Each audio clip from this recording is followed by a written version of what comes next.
Oh, yes. Now, yes, we said if you have bodhicitta, then everybody respect you. Even Buddha respect you. Holy beings also respect you. That is number 9, Number 9. Now we go number 10.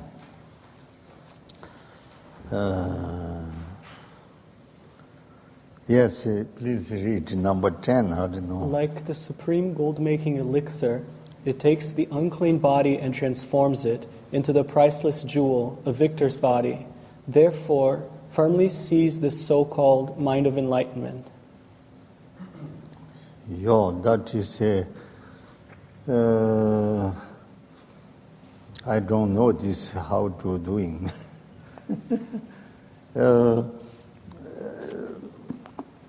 That means some liquor makes that, isn't it? Yes. Liquor makes all metals transforming to gold. I never see, but maybe they have that. Also, long ago, Nagarjuna, he is 600 years. He long life, 600 years. Buddha also recommended. I pass away after 400 years later. Nagarjuna come many times, many sutras they have. Yeah. Anyway, Nagarjuna, he went in Nagaland, and then he come back. Then he transforming to metal in gold. That makes he make re-establish. He re-established? Yeah, Buddha Stupa. Up on the top, something making. He have lot gold.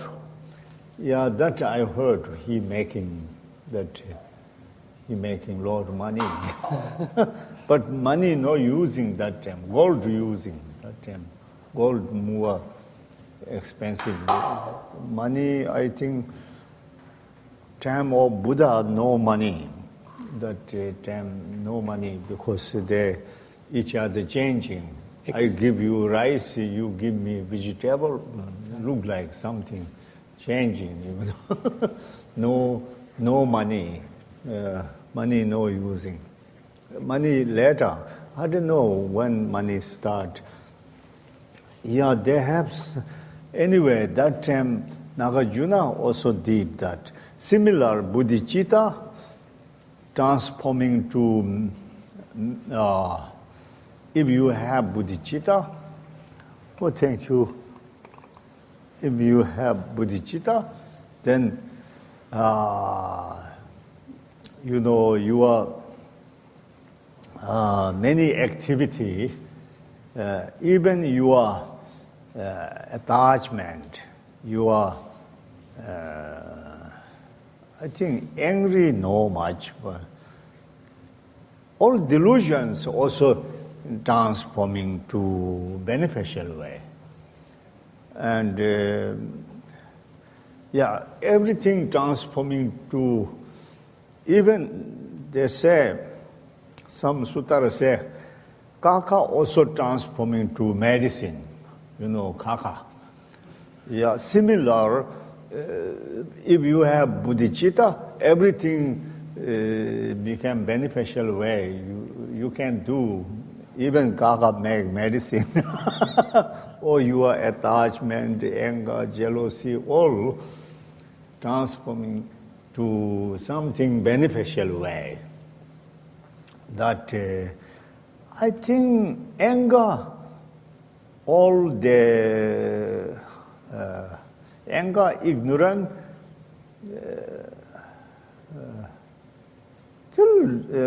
high yoga tantra using anger also transforming, ignorance also transforming, attachment also transforming, everything something transforming, ignorant transforming tantra, Beja Arali tantra is ignorant transforming, something say. I think typical, you need bodhicitta or compassion, you need perfect wisdom.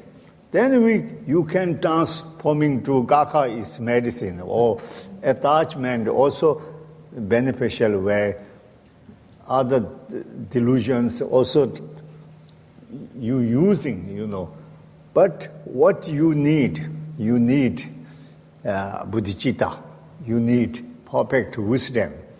Otherwise, you have no liquor.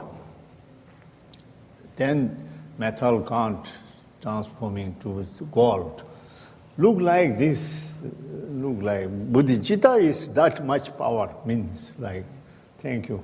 So this verse is explaining that the power of bodhicitta is so tremendous that it's similar to the power that it has been said that some types of liquor, some types of elixir have to transform base metals into gold. Geshe was saying, I've never seen that really happen, but there are stories of how Nagarjuna, who was predicted by Shakyamuni Buddha. Shakyamuni Buddha said, 400 years after I die, Nagarjuna will come. He said this in several sutras. And when Nagarjuna did come, he lived for 600 years. They say he had an extremely long lifespan. He went down to the Naga lands. Nagas are these beings in the animal realm that have some qualities like snakes, but some qualities like humans, and they live in the depths. And when he came back from there, they say that he had this special elixir that could transform metals into gold, to the point that he was able to reestablish the stupa in Bodh Gaya, and make a huge ornament of gold on the top of it. And so what this verse is getting at is that when you have bodhicitta, then everything about you becomes transformed into something positive.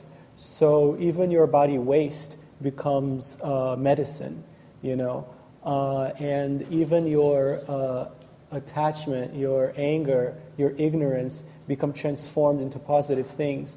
So in highest yoga tantra, we teach methods for transforming each of these things, for using attachment into something as something beneficial on the path. Same with anger, same with ignorance. But in order to do that, what you need is bodhicitta and you need perfect wisdom. If you have those two things, then you have the elixir.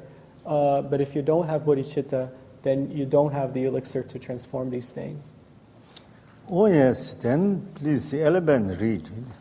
Number 11, I don't know. Since the sole helmsman of migrating beings, the limitless mind, has upon thorough investigation seen its preciousness, all beings wishing to be free from the abodes of migration firmly seize this precious mind of enlightenment. Oh, thank you. That is also like bodhicitta's beneficial telling. Main topic, main idea is bodhicitta is more beneficial. That I think 2,000 years ago, today I don't know how to make money, big money, how to make, I don't know. Long ago, country very poor, so many poor country. Then some men have courage, and some men, good captain have. Then he bring many 500 people and go by boat, and then go in, I don't know, ocean or some some Iceland, Island. they have many jewel or something fine. They have no people, there's something fine.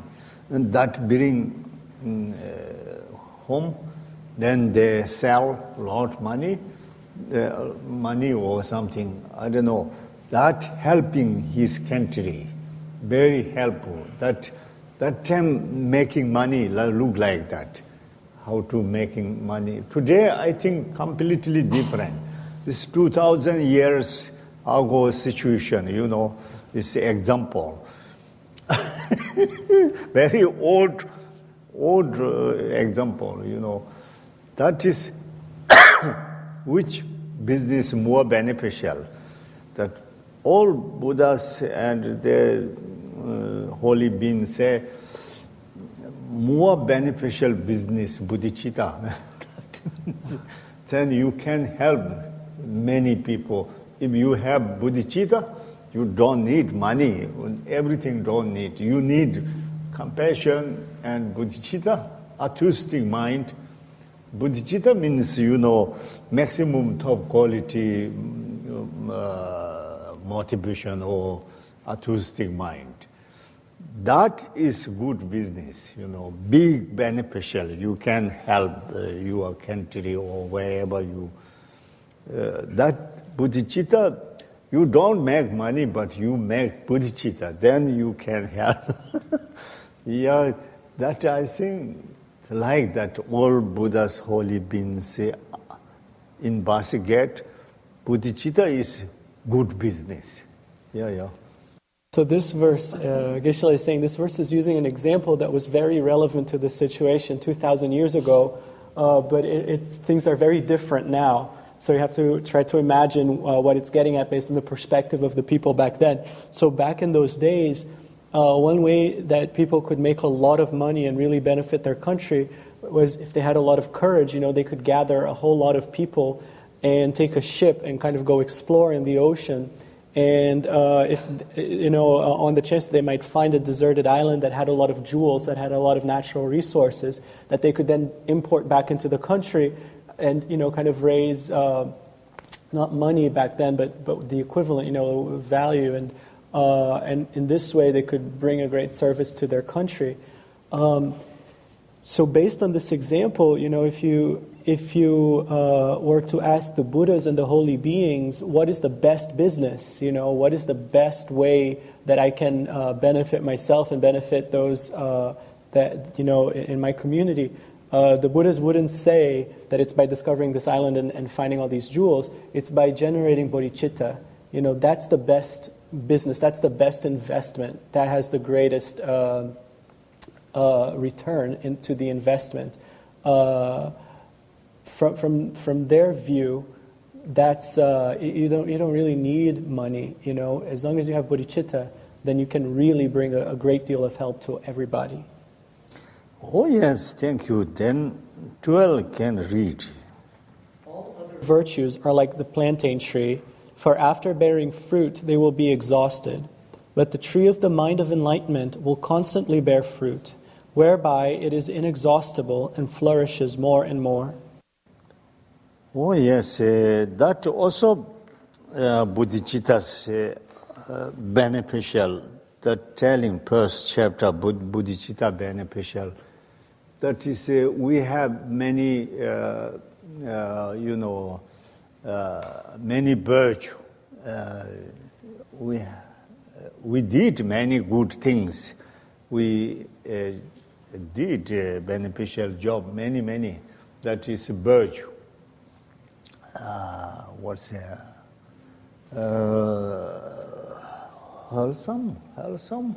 Wholesome, yeah. Wholesome or virtue or merit, that no motivation is no compassion, just we did many wholesome.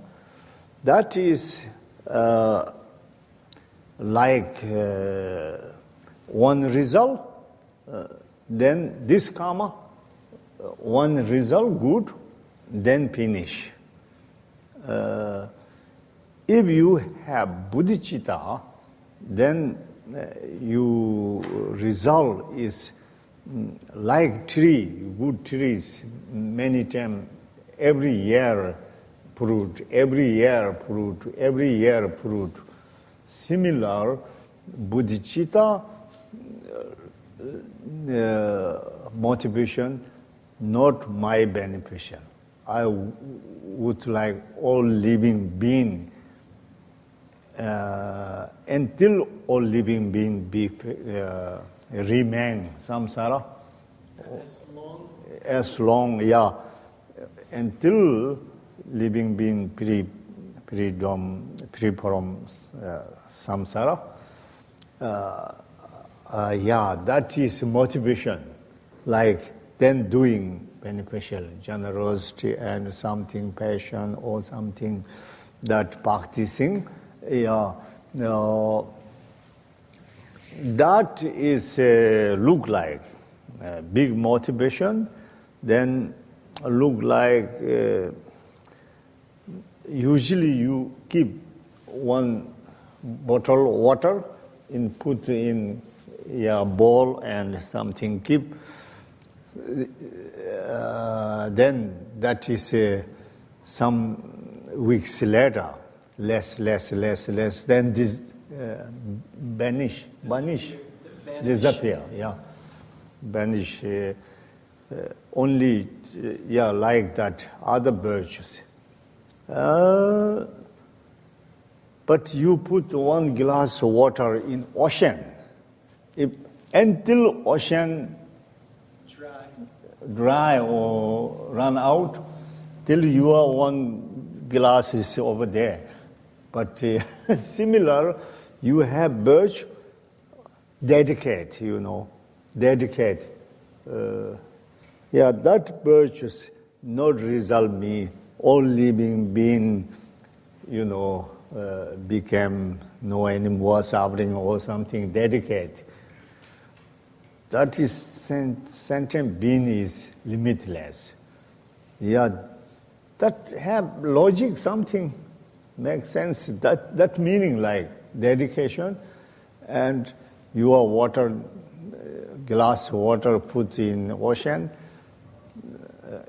until ocean run out, your one glass is similar. Your birches dedicate and all living being, all sentient being for beneficial, that have lot result, no one-time result. Like good fruit, similar. Every year mango, similar, yeah.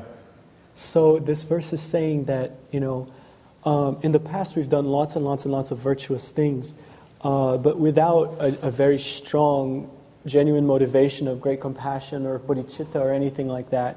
And so by doing those things that are virtuous, that are constructive, but without that level of motivation, then what happens is we get one result and then it's finished.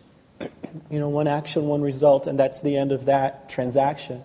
But when we do something beneficial with a motivation of bodhicitta, then it's very different. Then it's like having a very healthy tree that you plant the tree once, but then you can keep gathering fruit from it year after year after year. It keeps on giving, keeps on returning the result.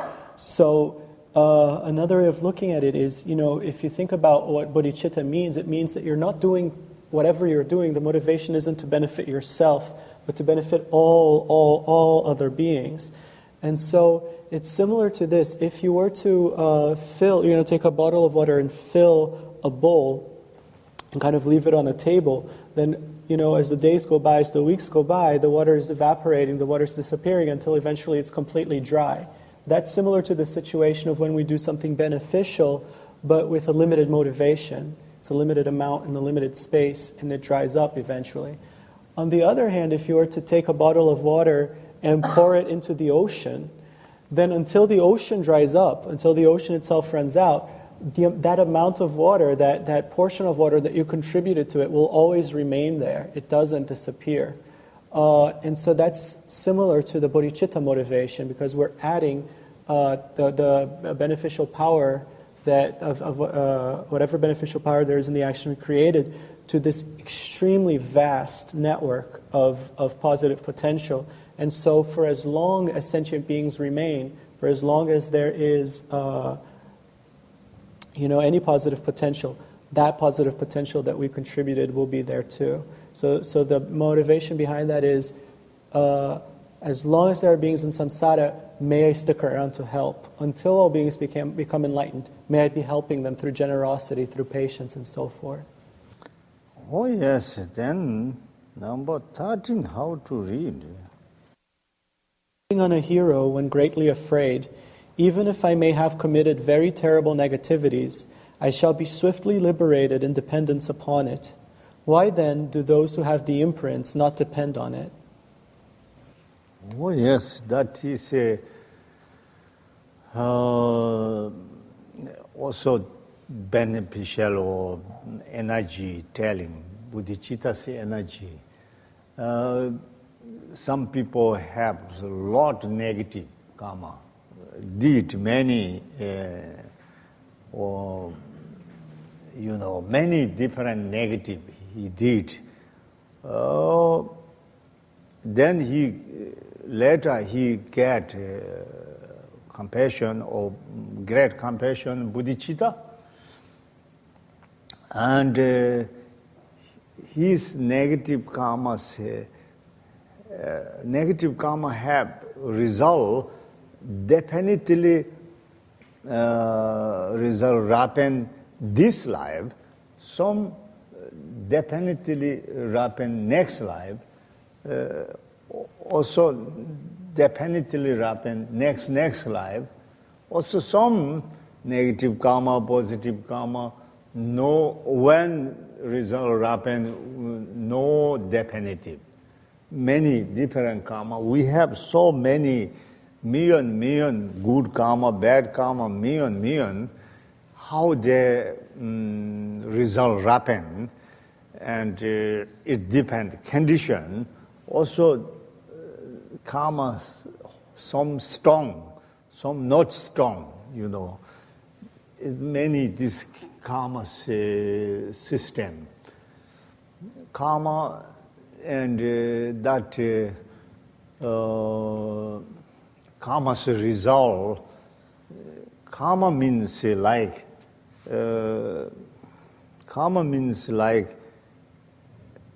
activity.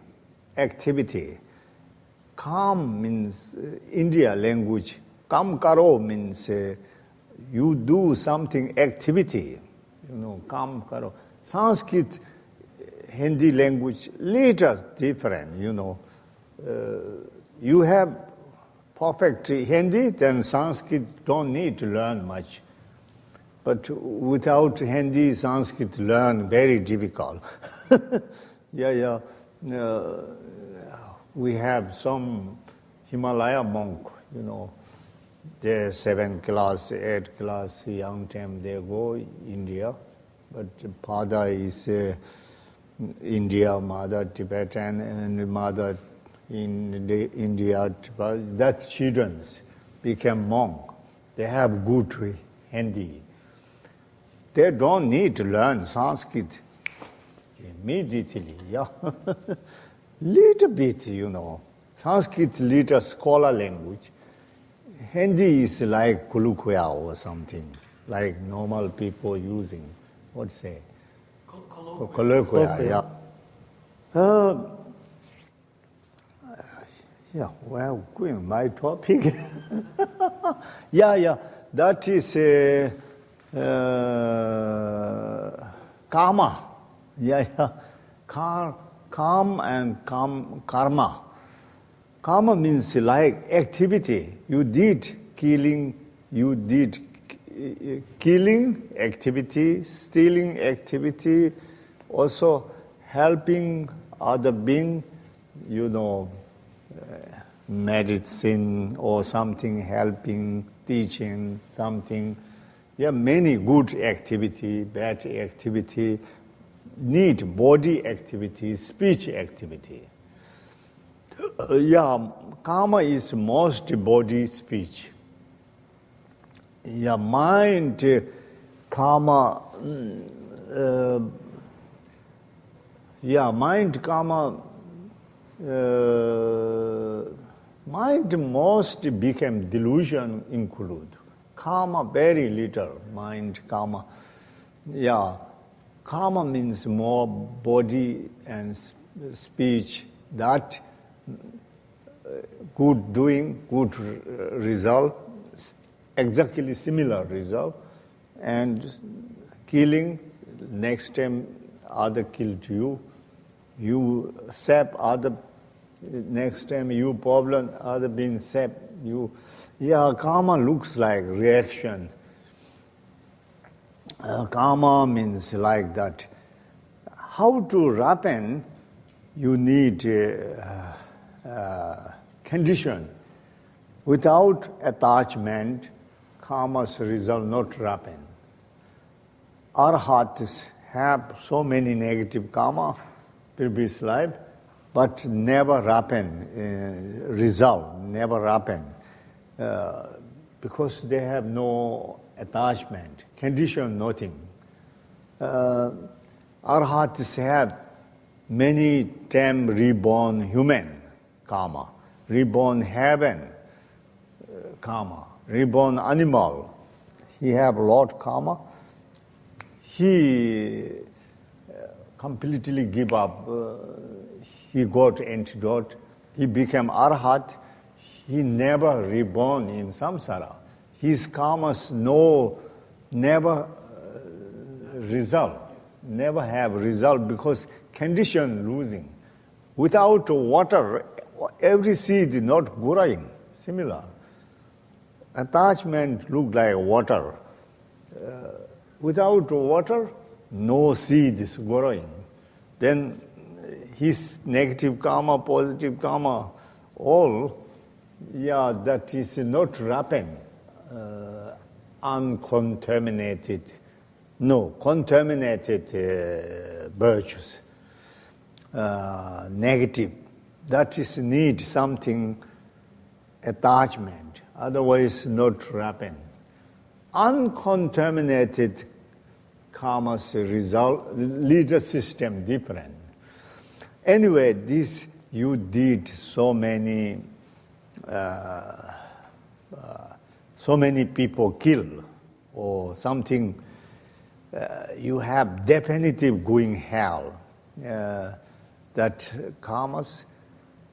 If you have altruistic mind, completely 100% other being helping mind, 1 minute you are all negative karmas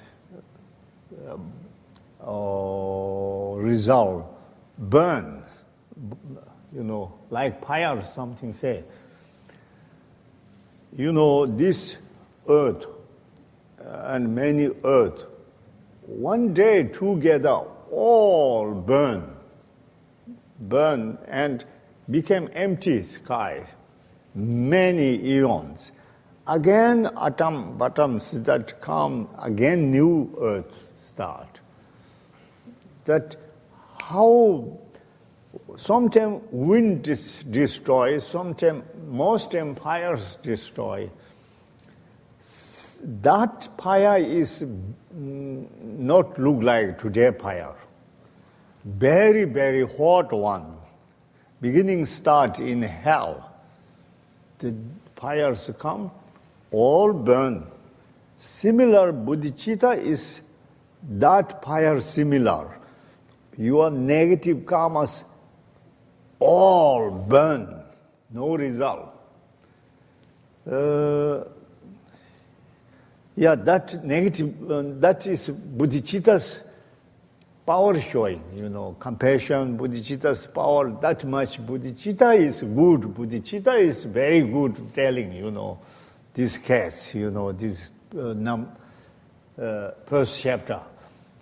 Not lying, but bodhicitta, Shantideva, he telling, bodhicitta, he also have quotation.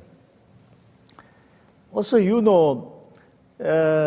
one story long ago in one man, very bad one, he wanted to kill his companion, 500 people. He wanted to kill. But one Bodhisattva, he have clairvoyance. Oh, this man very danger, can't control, not listen, like very stubborn. Negative people are very stubborn because covering, very extreme view. Bodhisattva, he thought, I kill him and I have negative, I go hell, it's okay. I liberate that 500 people. He killed. Bodhisattva, he killed. But liberate 500, and he have bodhicitta. He just, I think 1 minute go hell, then again come back. That happened. Also, with difficult belief, long ago, Ralotsawa in Tibet master, he is Yamantaka practitioner. And he also killed many lama. Even higher realization, but till they're doing wrong something, explanation. He killed 30 lama. But he said he never go hell. That is bodhicitta's power. If you have 100% beneficial wish, you kill other people, bad people, till no result. No, not going hell. If your motivation, selfish or then you must go in hell. Something, this, if you have bodhicitta, how much different category, different kind, negative, best in purification or best changing, negative karma free. Negative karma you did beneficial, not for your beneficial. You really did beneficial job. Not going hell. That, I don't know, but they say. I have no proof, but the Shantideva telling that. Sure, he said he have proof in that Buddha's text, Bodhisattva's text, Mahayana text proof. I think Hinayana agree, not agree, I don't know. Sometimes Hinayana school, they say negative purification impossible. But Mahayana say possible. Vajrayana say possible. Purification practice possible. Hinayana say, if you have bad karma, sure have result, bad. Good karma, sure, but no purification, they no agree. Baba Shika philosophy, no agree. But Chittamatara Mahayana, they have quotation. They say purify. They give many examination. Even Asanga, he did retreat 12 years, no result. He doing Maitreya, his idam is Maitreya. He doing Maitreya retreat 12 years, no vision, no result. He tired. Now I can't do that, is rubbish. He thinking, he go downtown, he go town. But roadside, he saw dog, very illness dog. Then he get emotionally get compassion. He helping very bad smell. He eyes closed, and he helping this magas take away. Anyway, that story, eye open, no dog there, but Maitreya there already. He said, you not kind Buddha. I 12 years did, you never coming. Maitreya said, I beginning, you have negative karma, you can't see me. If you don't believe, you tell other people, can't see. That is a negative karma. Purification have that example, also Atisha. And he get bodhicitta, then he can see Tara. Also his master, Dhammarachita, also he compassion, he can see cherishing. But without compassion, without bodhicitta, you mentally recite, no, can't see. It may be danger, a demon or Holy Ghost come, maybe then very danger, you become crazy. Then they're telling wrong, nicely wrong telling, That is, vision is very danger, On Amdo Geshe, 3-year retreat, 13 times did, but no result, they say. I don't know what is problem. Anyway, that means compassion, bodhicitta, that is best negative purification practice. Like this subject. So this verse is, Geshe was explaining a little bit about karma. There's many different types of karma. There are some karmas that are certain to ripen in this life. There's some karmas that are certain to ripen in the next life. There are certain karmas that are certain to ripen 2 lives from now. And then there are karmas that it's not certain when they will ripen. And there are karmas that are strong and there are karmas that are weak. And there's negative karma and there's contaminated positive karma. And all of these things are kind of covering the mind. They're kind of hiding the potential of the mind. But what the text is explaining is that when you have bodhicitta, that completely purifies the negativities, that truly purifies the mind.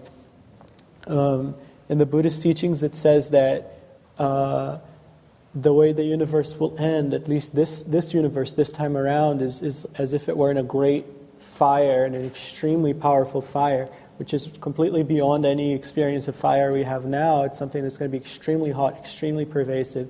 It's going to burn up all the worlds and there's going to be nothing left behind. It's going to be a vacuum until the next universe forms again.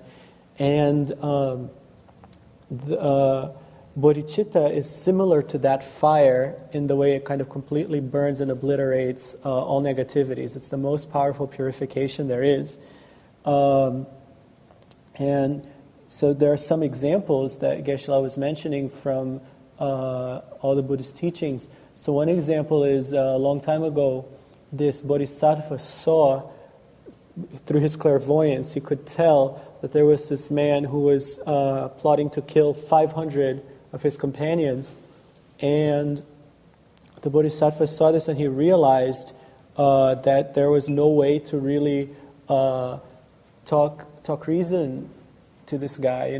He just wasn't, he was too obscured by his negativities, he wasn't going to stop his plan. So the Bodhisattva thought, if I kill him, I will save all these people, but I will go to hell, for killing somebody. And he said, it's worth it. It's worth it. Who cares if I go to hell? I'll be saving all these people from all this suffering. So he went ahead and he did that. And he did go to hell. But because he had bodhicitta, because he had such a powerfully positive intention, altruistic intention behind this, he was in hell for maybe a minute. And he immediately was born in an upper realm again, because that's the power of bodhicitta. Or again, the famous story of who was with the dog? No, with the dog. Asanga. Thank you.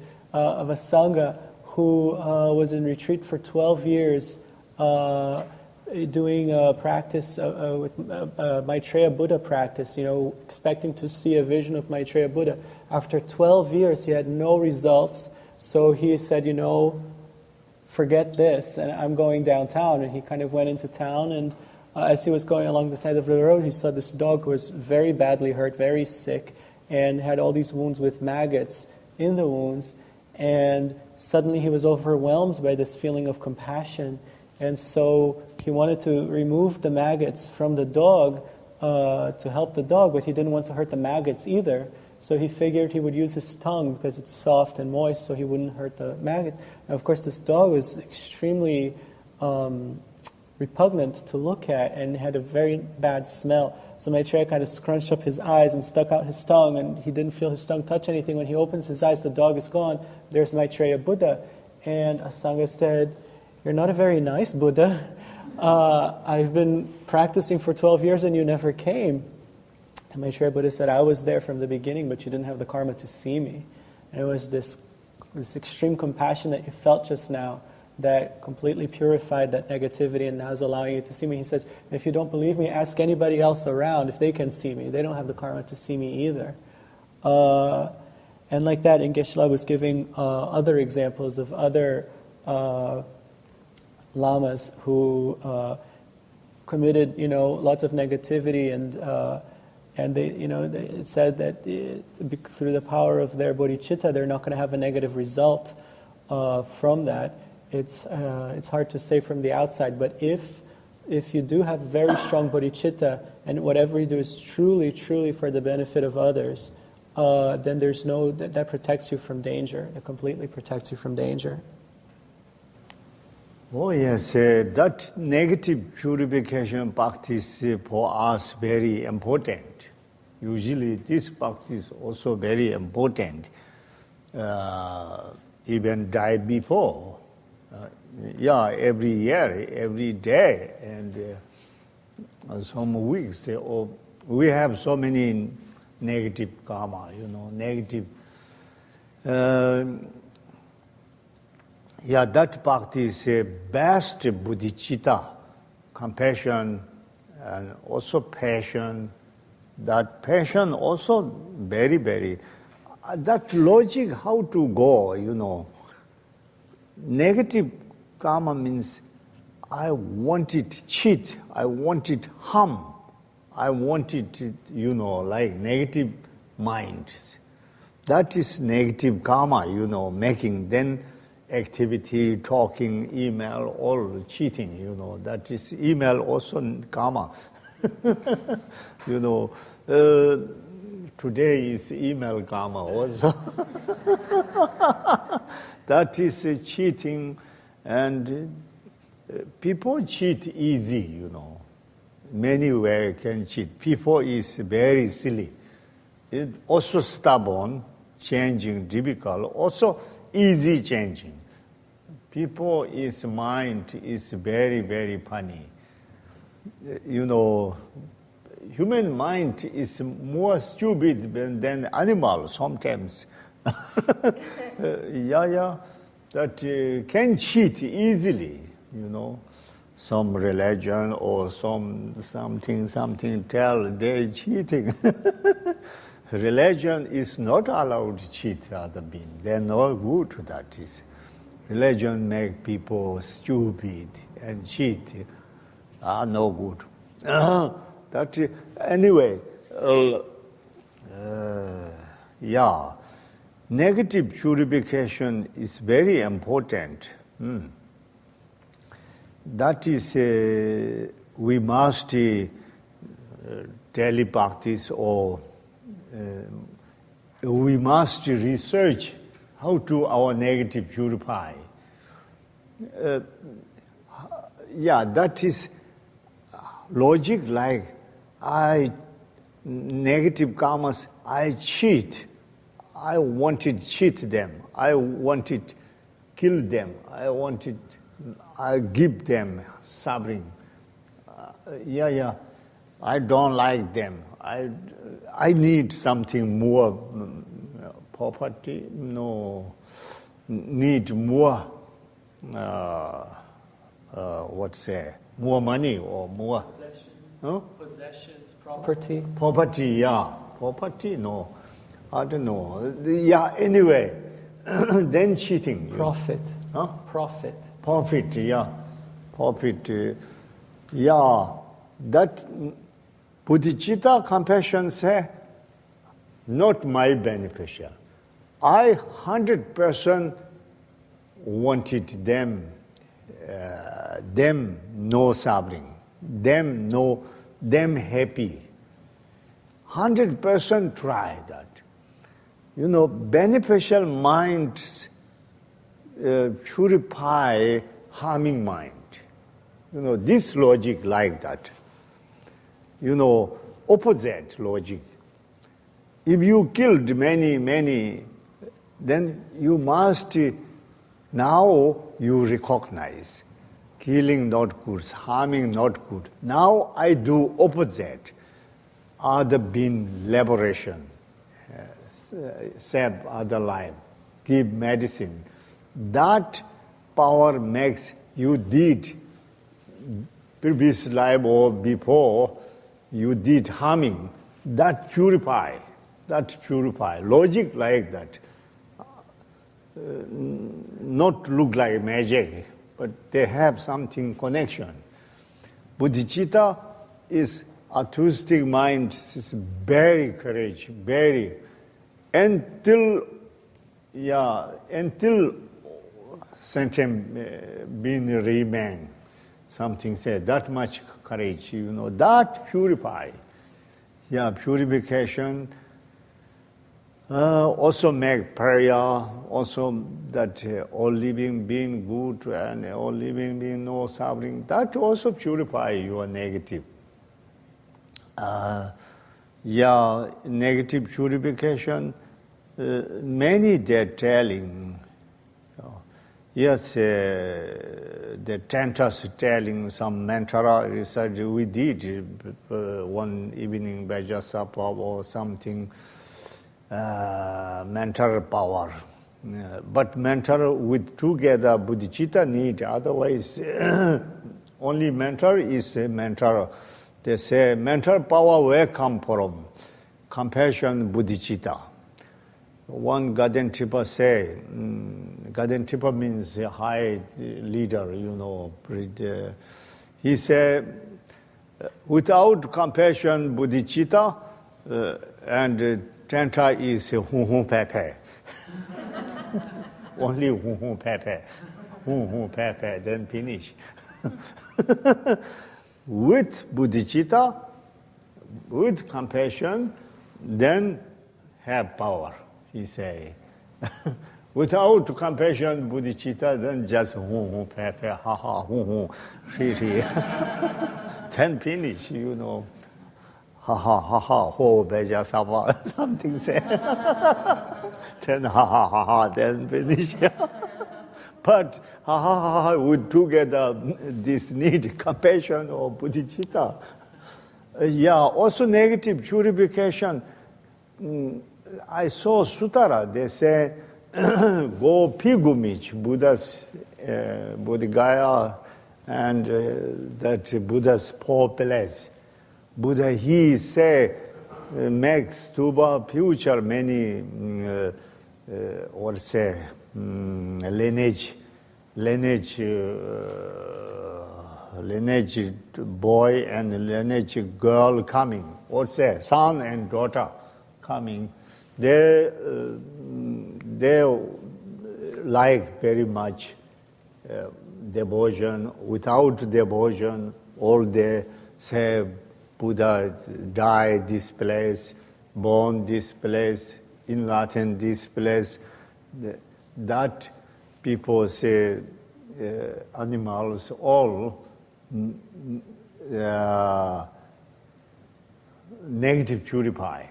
Negative purify, they get something,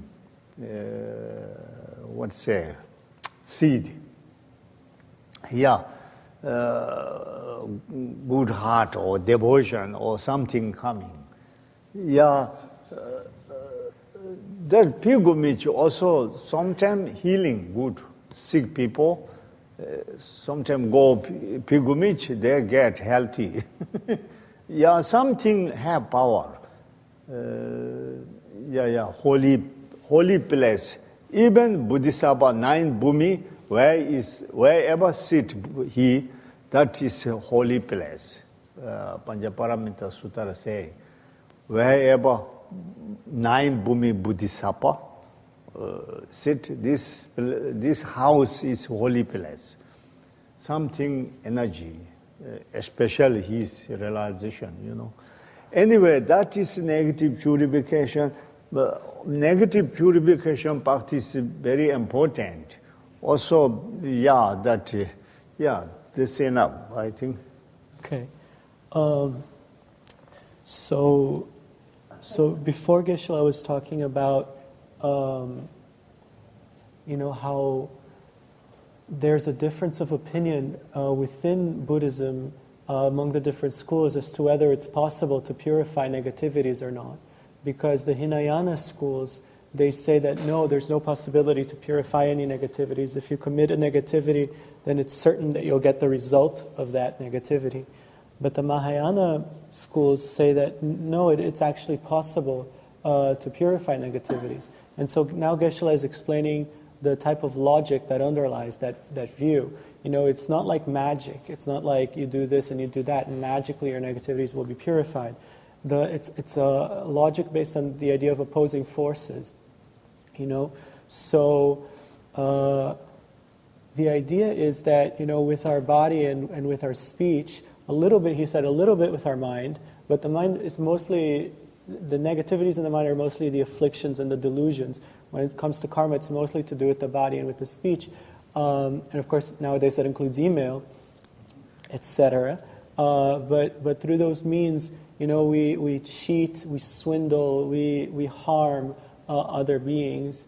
And Geshe was saying, we have to recognize, human beings are pretty hard to cheat if you set out to do it. So we have to be careful, because that is definitely not the way to go about it. You could kind of claim some religious, make some religious claim or something like that, and with that you can cheat a lot of people. But if you practice a true religion, then you'd never cheat. You wouldn't cheat. But we have done things like that in the past. So now the attitude has to be the opposite. The attitude has to be to help. In the past I've killed, so now the opposite of that, I need to save other beings. And so from killing, the result that comes is being killed in the future. From saving others, the result that comes is that when we need help down the line, somebody will save us, and so forth. So the deepest, the most powerful of all such antidotes, such opposing forces, is bodhicitta, because that is the motivation to always be helping people as long as people remain, as long as beings remain. So that is just the most expansive, the most pervasive and powerful of all possible antidotes to the delusions. So, now please read. Would you like me to say that a little more? No. Yeah. Are you not finished? No. Oh yeah. I'm sorry. Should I stop? Yeah. So Geshe was saying, because in Tantra we learn these methods, these mantras, these practices that we can say to purify. But where does the power of purification come from in those methods? It comes from compassion. It comes from bodhicitta. If you're trying to recite a mantra and you don't have any compassion, then you might as well just be saying nonsense syllables, because that's all it's coming down to. And having said that, some things do seem to have some kind of power in them. For example, in the sutras, the Buddha says that there are certain places that are good to go on pilgrimage. Like to go where the Buddha was born, where the Buddha died, where the Buddha attained enlightenment. When we go to pilgrimage there, that can purify a lot of negativities. That can also plant a seed, for humans, for animals. It can kind of plant a seed for in the future to generate some positive states of mind. And it can also even help with healing. But really the best purification definitely is compassion and bodhicitta. Oh yes, now please, maybe, In brief, yeah, that beneficial something. in brief, you should understand. No, this note, before something, Okay. Maitreya something. 14? Yeah. Just like the fire at the end of time, in an instant it certainly burns up the great negativities. Its unfathomable benefits were explained to Sudana by the wise protector Maitreya. Hmm? Oh yes, that is, I think that bodhicitta makes, have energy, negative purify. Also, bodhicitta, that quotation, that sutara name Dongpo Gopa, how to translate, I don't know. They say bodhicitta is look like, bodhicitta look like, bodhicitta look like Buddha's seed, or bodhicitta that Maitreya say. Maitreya telling one Norzang, his name Norzang. Sudana? Sudana? Sudana, I think Sudana, that Sanskrit Sudana. Norzang, and Maitreya, he told Norzang. But Shantideva say that beneficial who telling, and Maitreya telling Norzang, that sutara you can read, many beneficial.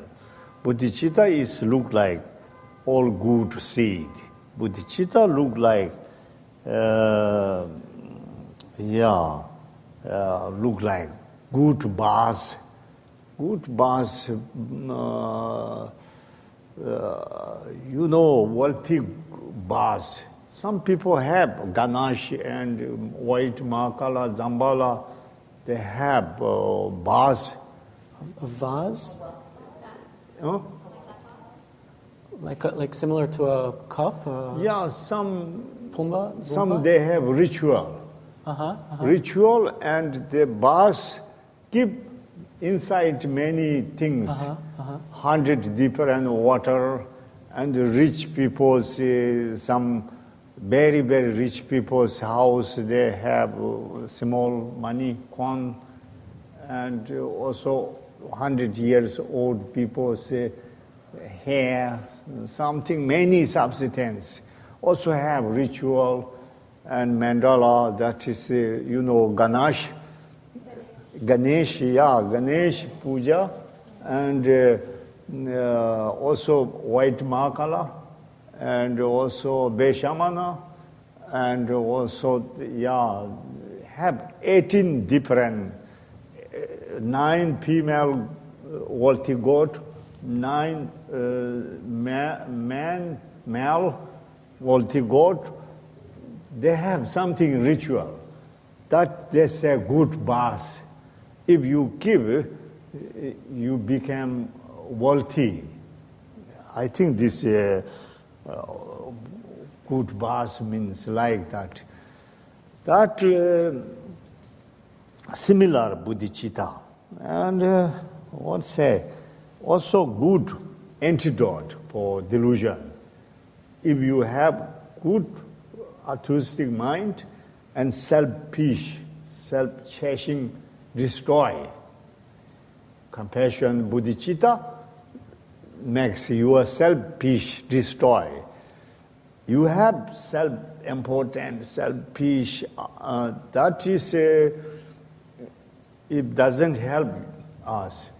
But immediately can't give up self-peace. Also, other chasing, self-chasing, so many discussions, but we can't do immediately give up self-chasing, difficult give up.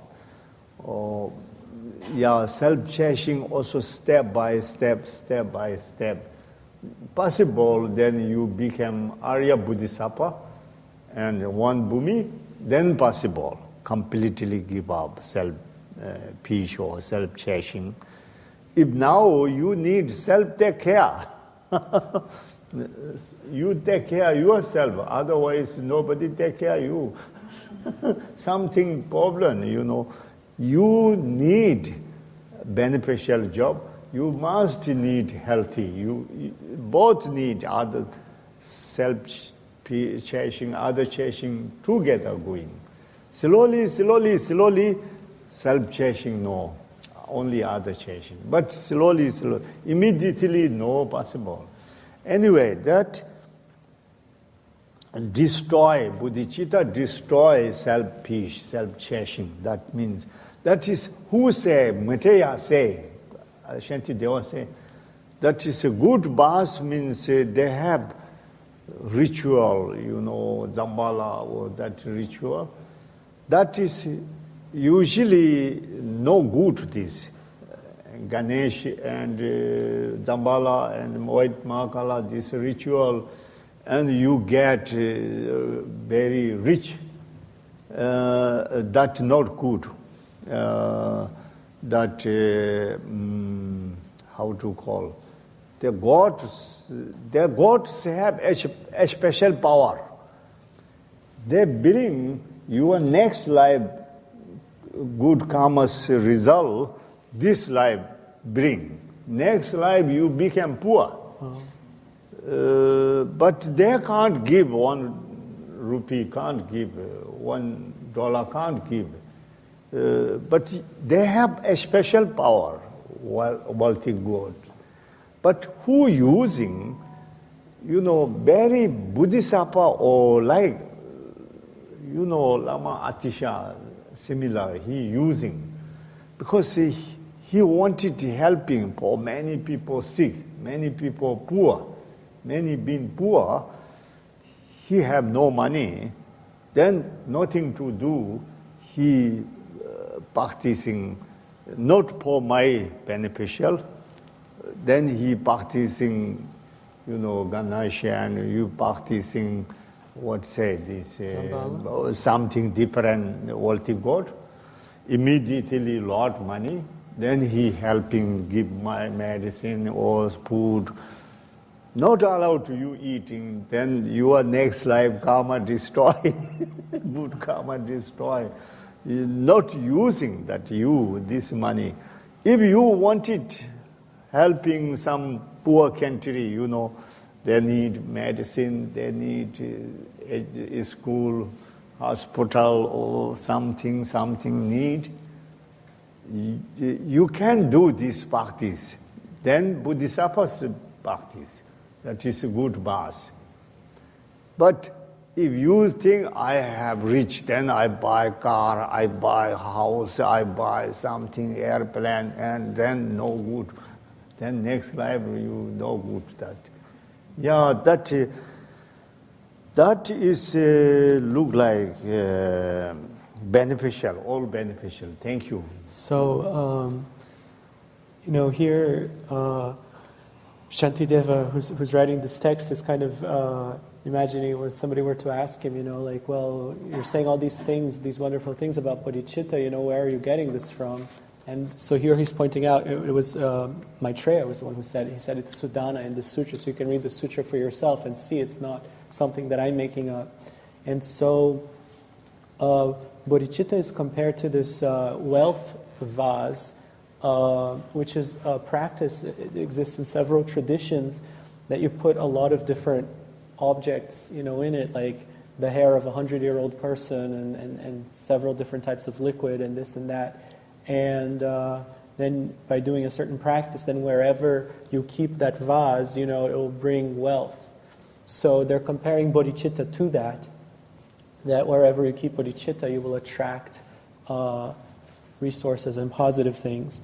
And Geshe is adding, of course, that if in the literal case of doing these practices of the wealth vase, Geshe is saying these can work. Because you are kind of propitiating, I guess, some deities, some gods who do have certain power. But it's important to remember that these deities, they don't have any power at all to give you even a rupee, even $1 out of nothing.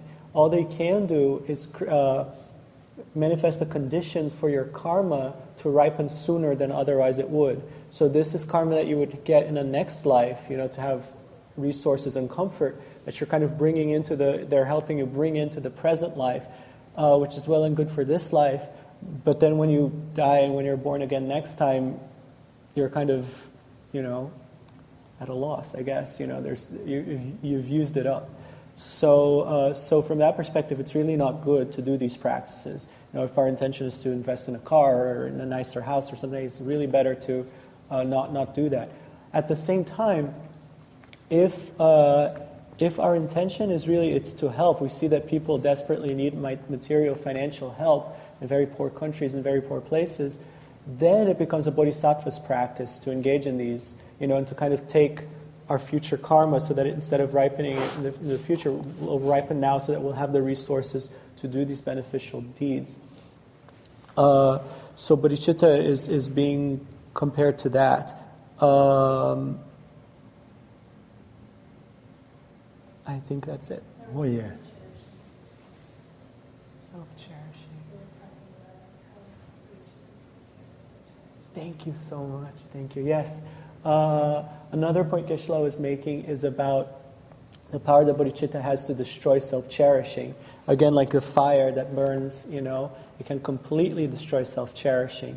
And then Geshe, because the thing of it is when we cherish others, then we have all these benefits that we're talking about. Everything that we're talking about comes from that.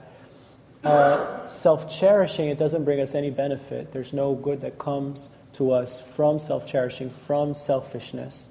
So we do want bodhicitta, we do want that to destroy the self-cherishing. However, we can't move too quickly with that. We can't just go from 0 to selflessness, just like that, because for the time being, we kind of need to use our self-cherishing a little bit to motivate us to take care of ourselves. We do need to be healthy, to be able to do anything, to be able to be of help to others, and for that we do need a good job. And at the level we're at, we kind of rely a little bit on self-cherishing to motivate us to get to that. So right now, we need to rely a little bit on both, on cherishing the self and on cherishing others. But slowly, we want to reduce the self-cherishing so that ultimately, at the end of the day, we're left with just cherishing others, and we can take all our actions from that perspective. Yes. If you helping sick people, you must take, mask, hands, gloves. Yeah, they say that is selfish or self-cherishing. If you only other cherishing, self not take care, then you can't do continually. You ill, then finish. Then that thing's telling in Bodhisattva's text. Self-cherishing, other cherishing together work. Self-cherishing without self-cherishing is higher realization. Passion, generous practice, and that need something self-cherishing, other cherishing together need. Then one bhumi, you realization one bhumi, then no problem. You are here cutting, somebody cut, still very happy because you have developed bodhicitta, developed compassion, loving kindness. Oh, I find good opportunity. Then one Shakyamuni Buddha previous life, he give his body, his body in tiger. That is happy, no pain, because his realization completely he thinking, I find good opportunity. That, I heard Karmapa, now new Karmapa, he say, I don't know, true or not true.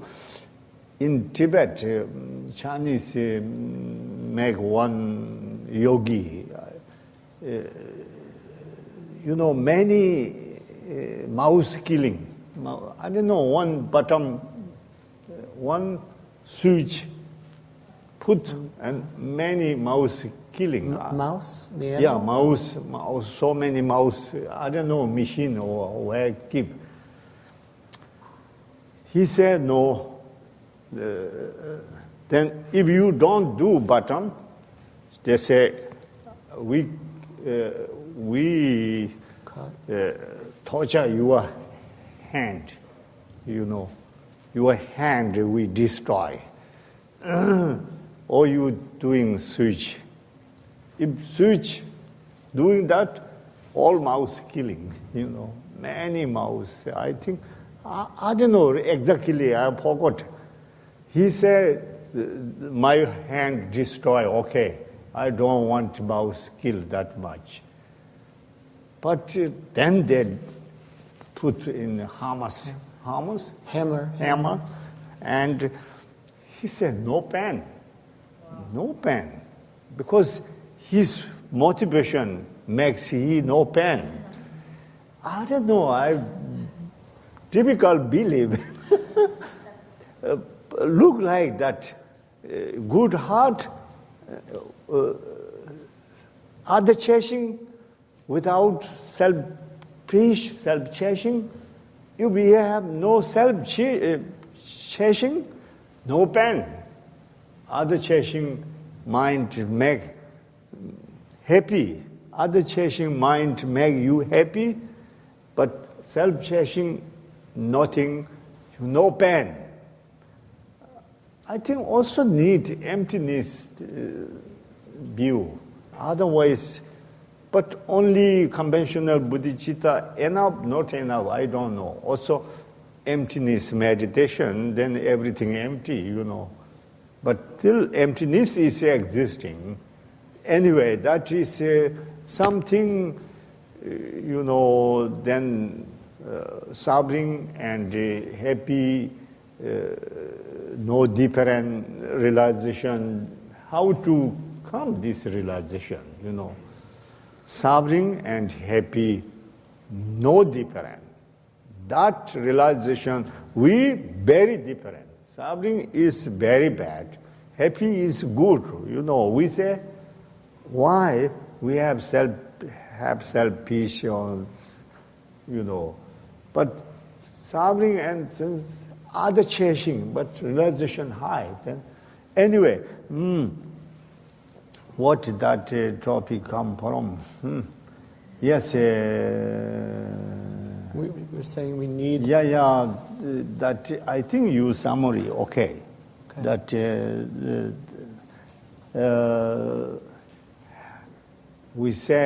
I say need selfish, self-chasing, other chasing together. Yeah, that means. Yeah. So Geshe was explaining that at our level, we need to have a little bit of both. We need to have self-cherishing and other cherishing working together. Again, so that we can take care of ourselves. So, for example, if you want to go and help people with a contagious disease, who are very sick, and you want to help them through other cherishing, at the same time, you do need to wear a mask, you do need to wear gloves, even though that is thinking about the benefit of the self, protecting myself from disease. If you were to go in without doing that, thinking only of the other, so not even taking a thought to spare yourself the disease, then you couldn't sustain that very long because you would get sick and you would die, and that would be the end of that. So we need to have a little bit of both now. And then as the self-cherishing decreases, eventually when we get to the first bhumi, the first level of the bodhisattva, then at that point, we can truly be thinking only of others without thinking of ourselves at all, to the point that we could very happily cut off our arm and give it to somebody without feeling any pain, And so some famous stories of that are story of Shakyamuni Buddha in a past life when he offered his own body to a starving tiger. He did that with great joy, with great happiness, without any pain at all. And then in much more recent times, in Tibet, at one point, the communist government, the officials who were there, they imprisoned this great yogi, and they gave him a choice. Either he could push a button or flip a switch. Geshe wasn't very clear on the exact details, but something like this, where he would flip a switch and that would somehow cause the death of a whole lot of different mice, you know. And so he refused, and they said, well, you have to do it, or else we're going to break your hand with a hammer. And he said, oh, break my hand then, I can't do this. And so they used this huge hammer, and they shattered his hand. But he said, no pain, just no pain at all, just complete happiness. And Geshe says, you know, it's hard for us to believe that. But the idea would be that from cherishing the others, the mice, he was experiencing great happiness, and from not cherishing himself at all, he wasn't able to feel any pain. But Geshe said, you know, probably, from a logical perspective, probably to really have that experience, you would also need, on top of those things, a real understanding of emptiness. You know, because then if you understand emptiness, then it's possible that you could have that with no pain at all. Probably just conventional bodhicitta probably wouldn't be enough for that situation to arise. But you know, these are just some illustrations of how these things work. But again, the important thing for now is we need to have our self-cherishing working in conjunction with cherishing others. Oh yes, now we read it, otherwise never finish. In brief, you should understand the mind of enlightenment to be of two types. The mind that wishes enlightenment, and the mind that engages enlightenment. Oh yes, that is what is bodhicitta, or what kind of bodhicitta they tell you. Bodhicitta, this morning I already told you, bodhicitta, conventional bodhicitta, ultimate bodhicitta. Conventional bodhicitta need to wish, you know, that I already mentioned.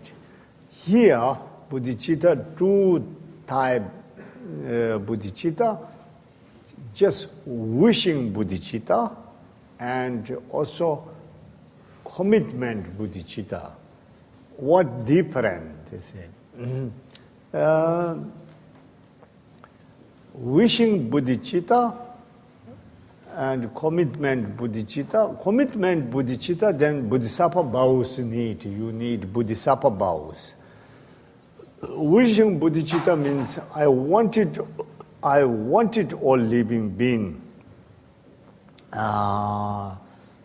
free from suffering or become enlightened, or that wish. I wanted all living being no any more suffering. I must, but want 100%. I want it. Therefore, I wanted become maximum top quality or something holy being or Buddha or something. I became that.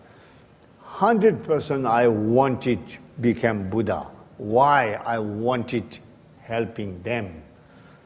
Just wish 100%. If you choice, I want it. This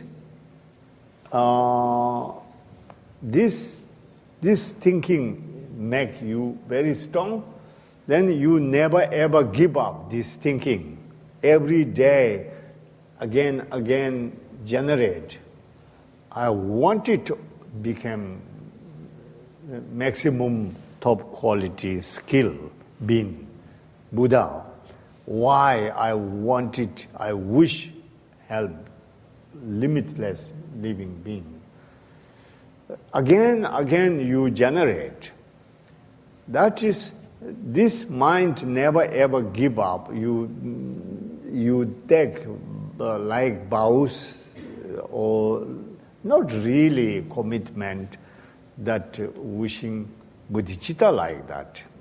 And commitment bodhicitta, I definitely want it to become maximum top quality, skill. All, like become Buddha. And Buddha, how became Buddha? without condition, without causes, impossible Buddha. Buddha, how became Buddha? Need, causes, condition. And causes what need? 10 parameter, 6 parameter, 6 perfection. Therefore, I must do collect, or I must preparation. I want it, definitely I want it become Buddha. Therefore, I try today start generous practice, morality practice, whatever they need. How become Buddha? Buddha not just coming, you not become Buddha, you need quality, causes and condition. That is commitment bodhicitta. I start today, I take vows. Then I do every day. I do this causes. Yeah, this commitment bodhicitta, more focus, causes, Buddha's causes, practice, Wishing bodhicitta, focus result. Result? Mm-hmm. Result is Buddha, Buddha's causes what they need, most Buddhi, conventional bodhicitta, ultimate bodhicitta, so many strong need. Compassion, develop loving kindness, develop generous, so many, how to wisdom, that all need, How? That is causes. Causes, you need commitment, vows. I do causes preparation. Then have vow. Just looking result, I wish I became Buddha, but not looking causes. Mm-hmm. That is wishing bodhicitta. But commitment bodhicitta really try how to get. Mm-hmm. That is like this. Mm-hmm. Mm-hmm. So this verse is further explaining the different kinds of bodhicitta. So Geshe already explained this morning that there's ultimate bodhicitta and there's conventional bodhicitta. And he already explained that conventional bodhicitta is defined by having two wishes. The wish for all beings to be free from suffering, 100% wishing that, together with the wish to acquire the skills to bring that about. Now, having those two wishes, the conventional bodhicitta, there's two types of that. One type is wishing bodhicitta or aspiring bodhicitta, and the other type is a committed bodhicitta or engaged bodhicitta. So, wishing bodhicitta or aspiring bodhicitta is, again, it's just the level of the wish. It's 100% I wish that all beings were free from suffering. 100% I wish that I could have the skills to get them to that. If I had my way, if I had a choice, I would definitely do that. On the other hand, engaged bodhicitta or committed bodhicitta is thinking like this, is thinking, I definitely want all beings to be free from suffering, and I definitely want to get the skills to do that. So what do I need to do? This doesn't arise on its own. This requires causes and conditions. What are those causes and conditions? Well, I need to practice the 6 perfections or the 10 perfections, so I'm going to start today. So you start by, then you have to take a vow for committed bodhicitta or engaged bodhicitta. You take the bodhisattva vows, and then you start practicing right away. You start practicing generosity, you start practicing patience. With either type of bodhicitta, when you have aspiring bodhicitta, when you have wishing bodhicitta, once you've developed it very strongly, then you never want to lose it. You never want to give it up. So every day you kind of think about it to yourself and you kind of refresh that wish, refresh that intention again and again. And likewise with committed bodhicitta, when you first develop it, you take the vows, and then every day you practice, gathering the causes to achieve that.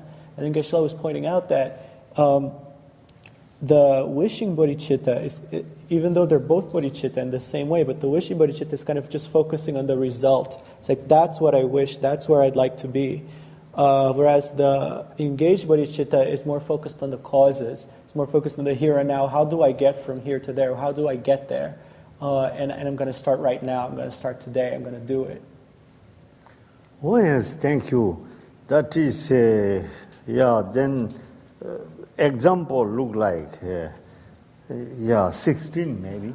As is understood by the instances of desiring to go and going, so the wise should understand respectively the distinction between these two.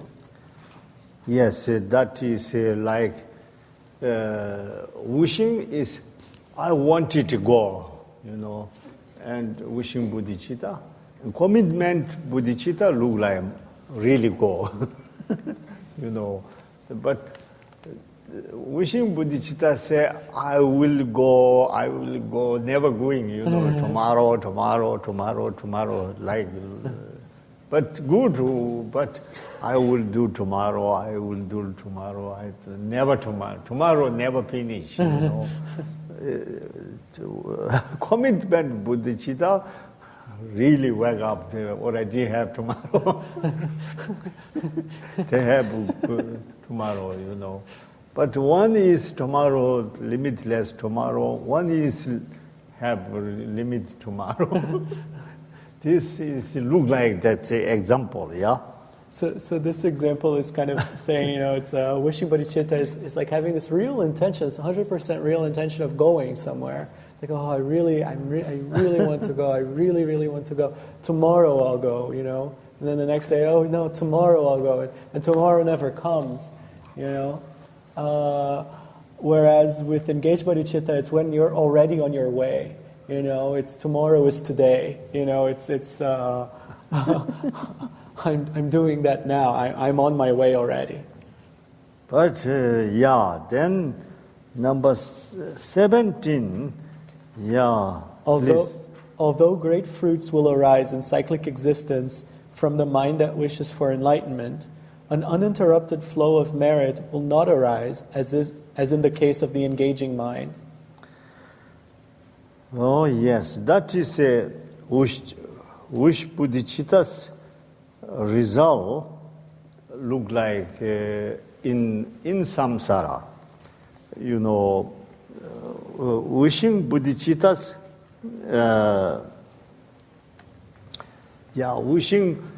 wishing bodhicitta have lot wishing bodhicitta have lot good result. If you have good wish, sure that they say have good result, but result all happen in samsara. You become very lucky, very good if you have good wish in samsara. Commitment bodhicittas and doing that result not in samsara. That is result is really become causes of Buddha, causes of Bodhisattva. Result you become 1 bhumi, 2 bhumi, 3 bhumi, 10 bhumi, and Buddha. All these results become holy being. But wishing bodhicitta's result, not holy being, not become Buddha, not you become Bodhisattva.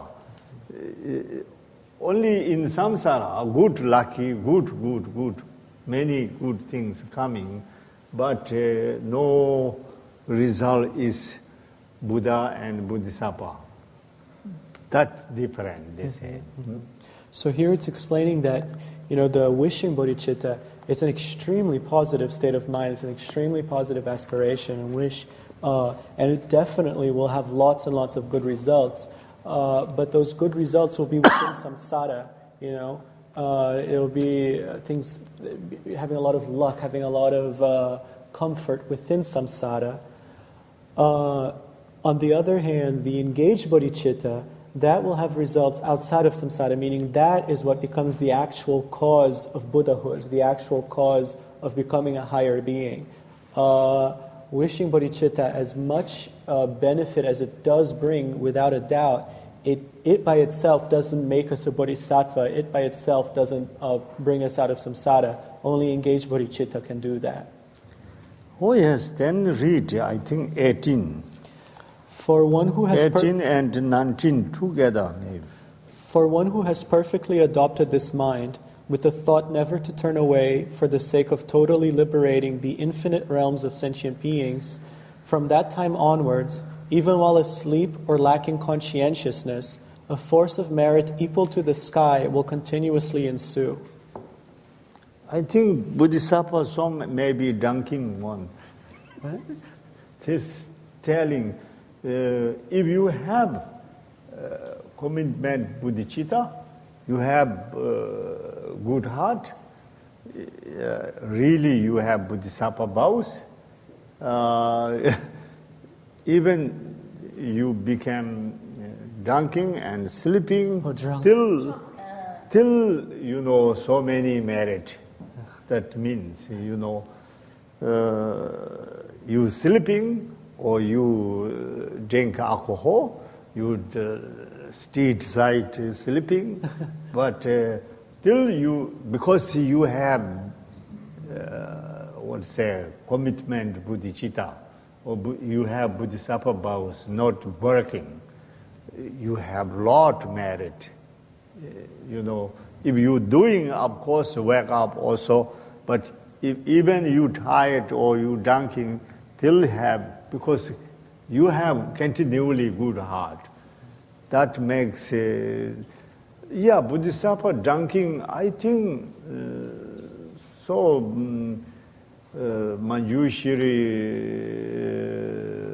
Manjushri's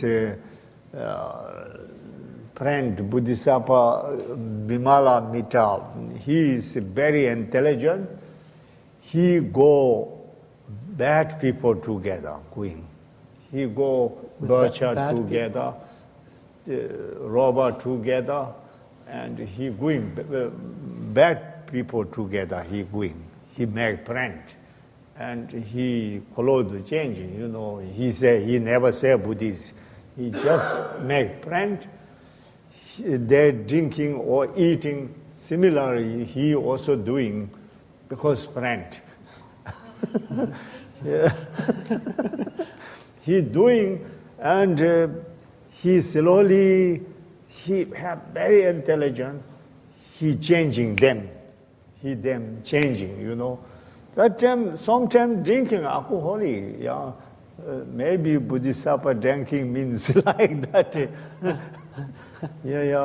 That also, maybe Lama Yeshe, he also little bit doing that similar. He is a very intelligent, in Germany, director, you know, my son, long ago I was there. All this, he's in the university in New York or everything. All this Latvia man, but he growing in America. Then he go to Vietnam War, then his wife, other men too. Then he don't like America, he moved in Germany. Anyway, all this unhappy, come back Vietnam War, then he homeless doing. He not doing job. His wife gone, you know, other men took, and he unhappy. He street side, just, but he young. Lama Yeshe came, talking, chatting, and I give you job, you come. He said, then Lama Yeshe give him central job and something. He said that very helpful. He did 20 years director. He's intelligent man, that's similar, you know. Sometimes really Bodhisattvas, Christian doing, you know. Christian very good, they're going Christian, helping non-Christian place. Very good, yeah. That is, sometimes alcohol means like that. Sometimes still beneficial, you know. If you have no intelligence, can't do this job. They're more intelligent, you become the other one control you. You can't control them. Right. Yeah. Yes, thank you. So this verse is explaining that if you have engaged bodhicitta, then no matter what you do, in every moment you're collecting an unbelievable amount of positivity. So even if you're asleep, you're collecting positivity. Even if you're drunk and you pass out, you're collecting positivity. It's just that it doesn't matter, let alone if you're actually awake and benefiting others. So then the Geshe raises the question, but really, like, it's a bit strange to talk about, being pass out drunk in a context like this. When would a bodhisattva be drunk? He says, well, maybe what this is referring to, and he gives a couple of examples. One example is from ancient times, from a monk who was a friend of, I don't know if it was a monk, but a friend of Manjushri, who was a very, very intelligent man. And so he would hang out with kind of like a bad crowd, and they were, robbers and other people who weren't doing very good things. And they would go party, and they would go feast, and they would go drink, and he would just kind of fit in with the crowd and do that too. But he was very intelligent, so he did this so that slowly he was able to talk to the other people and change them, and change the path that they were taking, and he was able to accomplish this. Geshe points out, though, of course, you have to be very careful with that, because if you're very intelligent, then maybe you can accomplish something like this. But if they're more intelligent than you, then soon enough, the path that's going to be changing is not going to be theirs. It's going to be yours, So he gave another example of Geshe helping this man who was he was homeless, and. Alnis. Lama Yesh Arlis? Alnis. Alnis. A-L. Oh, Al. Alnis. Alnis. Yeah. He was married, and his wife kind of ran off with another man, and he became, I guess, well, I don't know what he became, but he became homeless. And I guess Lama Yeshe came to the town and visited, and he saw the situation, and he kind of became close to Al, and he eventually offered him a job. He saw he was a very intelligent man. He offered him a job, and for 20 years he worked as the director of the center where Geshe used to teach in Germany. So Geshe is pointing out sometimes a bodhisattva will be in contact, will kind of live a lifestyle that might seem a little bit strange from the outside, but it's in order to really build a connection with people so that they can help those people. So he's saying maybe this is what this is referring to when it's talking about even if you're drunk, you're still accumulating merit. Yes, also India, King Ashoka. Ashoka's wife is Buddhist. Ashoka killer, very, very war. He is hero, killer. Number one killer. He became then big king. His father gave his king job. Anyway, big story. I don't want to say time. Yeah. He saw in street side, he and army go other place. 5, 6 girls going something, banana or something carrying, and then he teasing, where are you going? She said, we doing puja. Are you going temple? No, we are Buddhists. We going stupa. Something says she. And anyway, Ashoka very much loved this girl. And Then they go, but Ashoka said, his minister, army, you must go. Who is her father? Invite here. Invite her father here? Yeah. Then the police go immediately. They find his father. Father is businessman.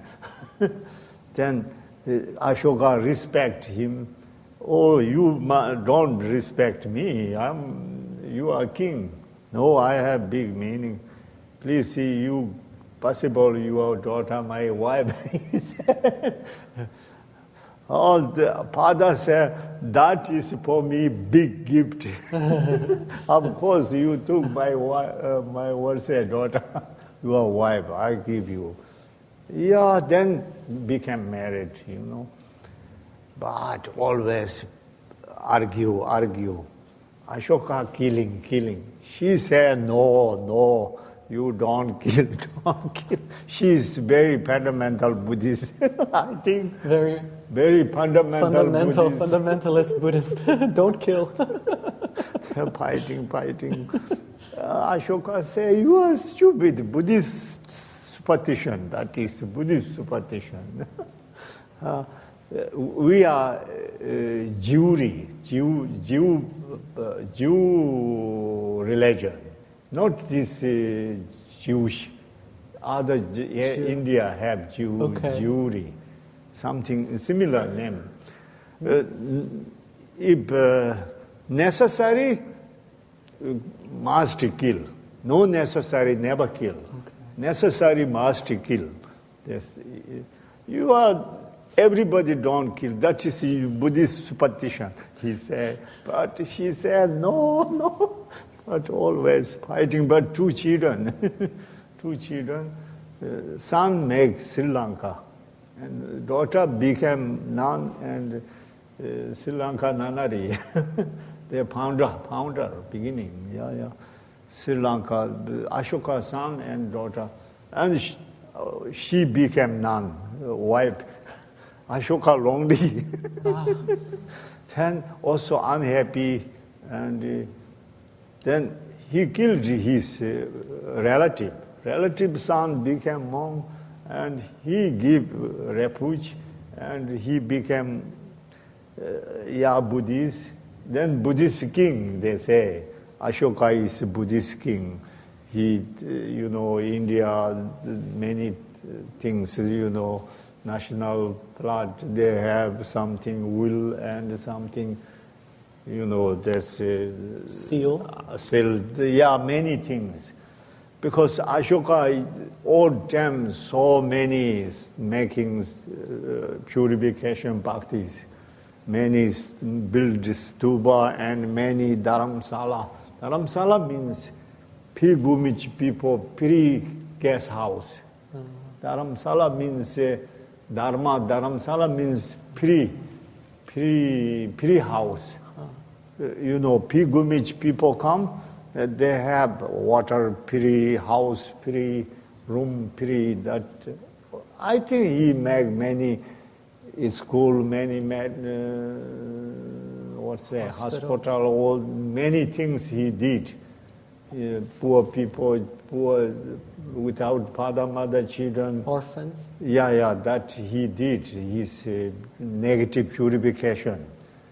That is, she controlled Ashoka. That is like her power, because condition, wife power, then children power. But she controlled her son and daughter, became monk and nun. She is very fundamental, I think. Yeah. He like that.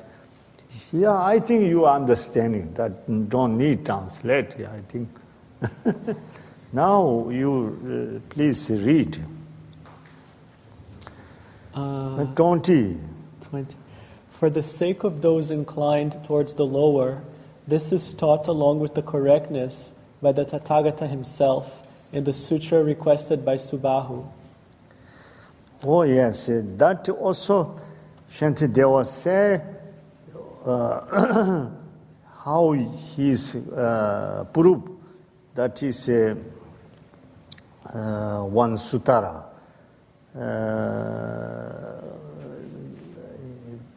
He found one sutara that looked like. Then 21. If even the thought to relieve sentient beings of merely a headache possesses the attitude to benefit and possesses boundless merit, then what need is there to mention the desire to dispel the boundless unhappiness of each sentient being and to accomplish boundless good qualities of every single one of them? Yeah. Yes. That you read 21, 22 together? 20, yeah, because it continues. Yeah. Oh, yes. That is,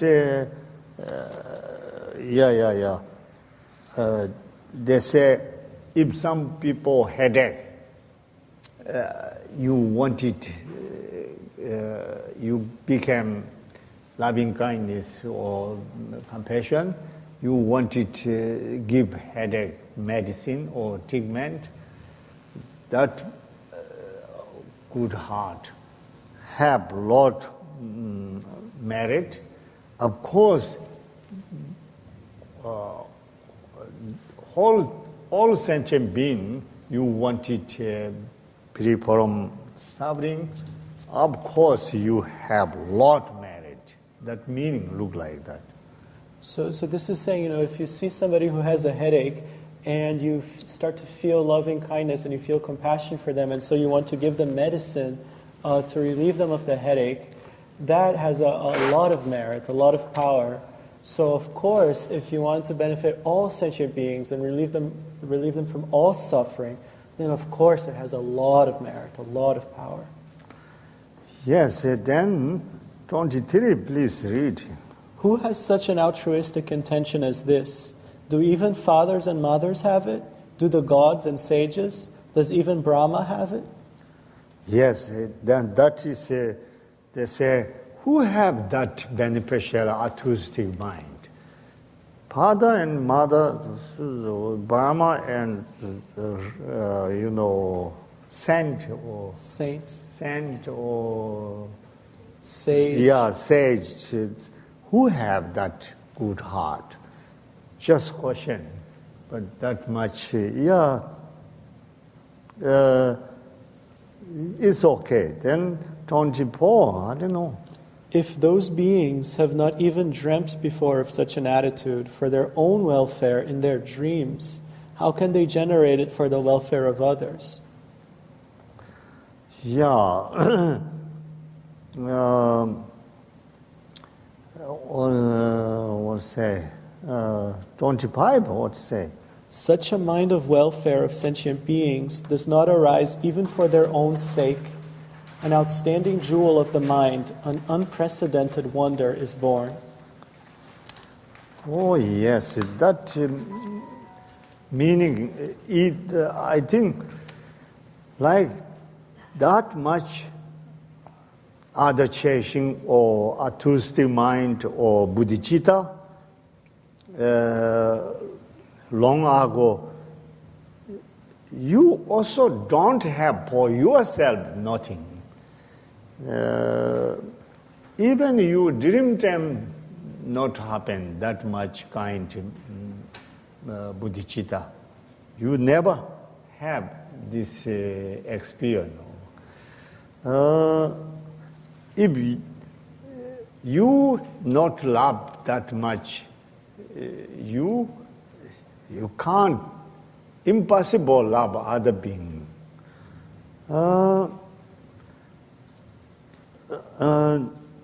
That is that much jewel mind, completely new wonderful one. Look like that, yeah. So this is saying that this is a type of wish. It's such an extensive wish that we don't even feel it for ourselves. And even in our dreams, we don't have wishes like this, So it's completely beyond our ordinary experience, you know. A jewel, like it's something precious to this extent, it's a miracle when it arises. It's amazing when it arises. Yes, please read. That is quotation, all quotation. Okay. That is Shantideva telling how he understanding. Some sutara said that sutara said that. Yeah, that 26. How can I fathom the merits of this jewel mind, the cause of joy of all migrating beings, and the panacea for the suffering of sentient beings? Yeah. Yes, that is. Some sutara say, if that merit, if that birches, it look like palm, bigger than sky. Something look like very, very good result. That is quotation. Then 27. If merely a benevolent intention excels venerating the Buddhas, then what need to mention striving to make all beings without exception happy? Yeah.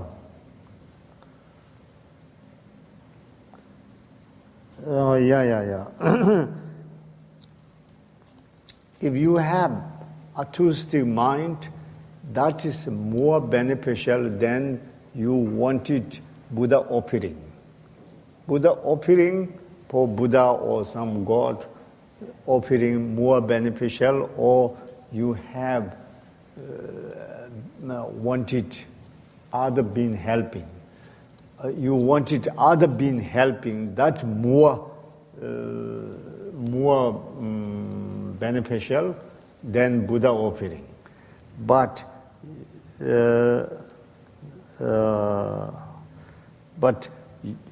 all sentient being, you wanted all sentient being beneficial, that is more beneficial than Buddha offering, also single people helping. You wanted, bodhicitta is all sentient being. Some beneficial mind is only limitation sentient being, That is all living being helping mind is more beneficial. Yes. So, if you were to ask, of the two, venerating the Buddha, making offerings to the Buddhas, versus wishing to be of benefit to some other people, to a limited number of other beings, which of those is more beneficial? We have to say, no, wishing to be of benefit to other beings is more beneficial, right? But then if you add to the equation, what about wishing to be of maximum benefit to all beings? Then of course, that is the most beneficial one of all. Oh yes, now 28.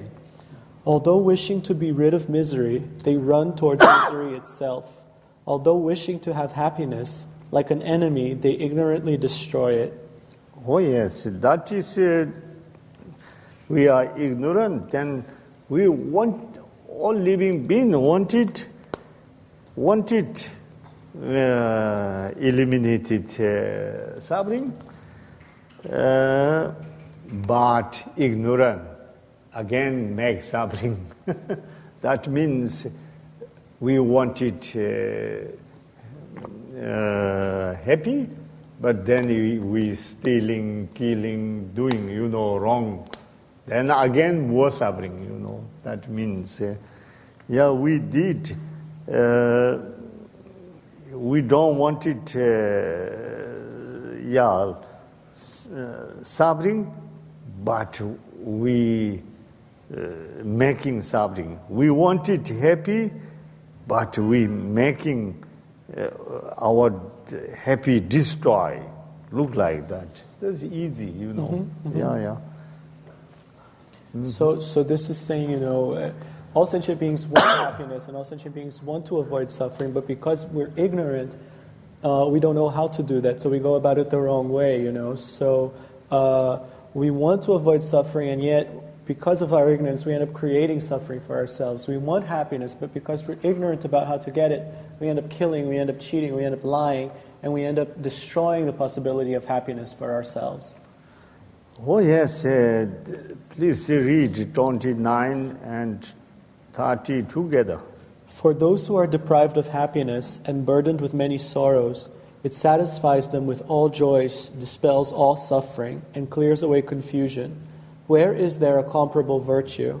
Where is there even such a friend? Where is there merit similar to this? Oh yes, that is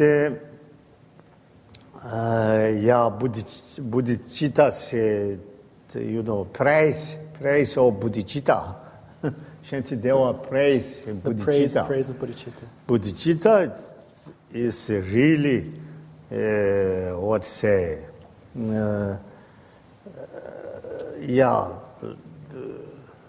good solution or eliminated hungry, eliminated problem, also eliminated ignorance, that much beneficial. Also, Bodhicitta is good teacher. Bodhicitta makes lot merit. That is praise. Shantideva makes praise. Yeah. So here Shantideva is praising Bodhicitta. He's saying Bodhicitta eliminates suffering, Bodhicitta brings happiness, Bodhicitta is a good teacher, Bodhicitta, etc. He's just pointing out all the ways that we can praise the value of Bodhicitta. Yeah. Then 31, please read. If whoever reciprocates benefit is worthy of some praise, then what need to mention the Bodhisattva who does good without its being asked of him? Oh yes. Yes, that is somebody helping me, somebody helping us. We say we must pray.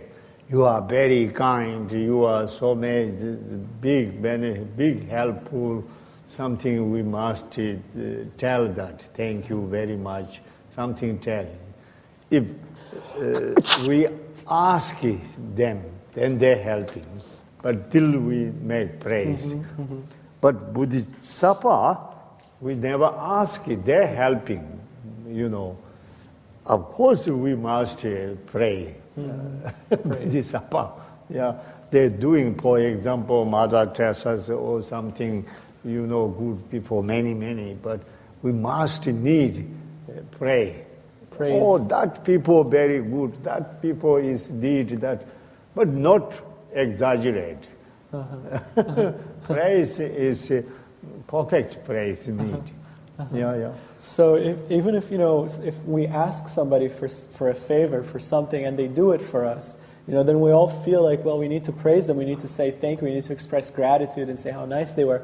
Well, then imagine if you don't even ask for something and just spontaneously somebody offers, So that's what the Bodhisattvas are doing all the time, The Bodhisattvas are always helping us, like Mother Teresa and so forth, Then of course we need to praise, of course we need to point out, the gratitude, but without exaggerating, without going too extreme, we need to have like a perfect level of praise.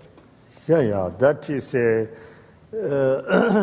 we must pray good people. We must, that is good example. We say, usually praise is very bad. Criticize better. Somebody praise you, that is completely cheating you. You don't, that time you be careful. Somebody praise you, somebody criticize, you become immediately angry, but really true, you can't see your fault. They see your fault. You become angry, but that is foolish. You don't make angry, you thinking true or not true. Praise is we praise good people. That is important.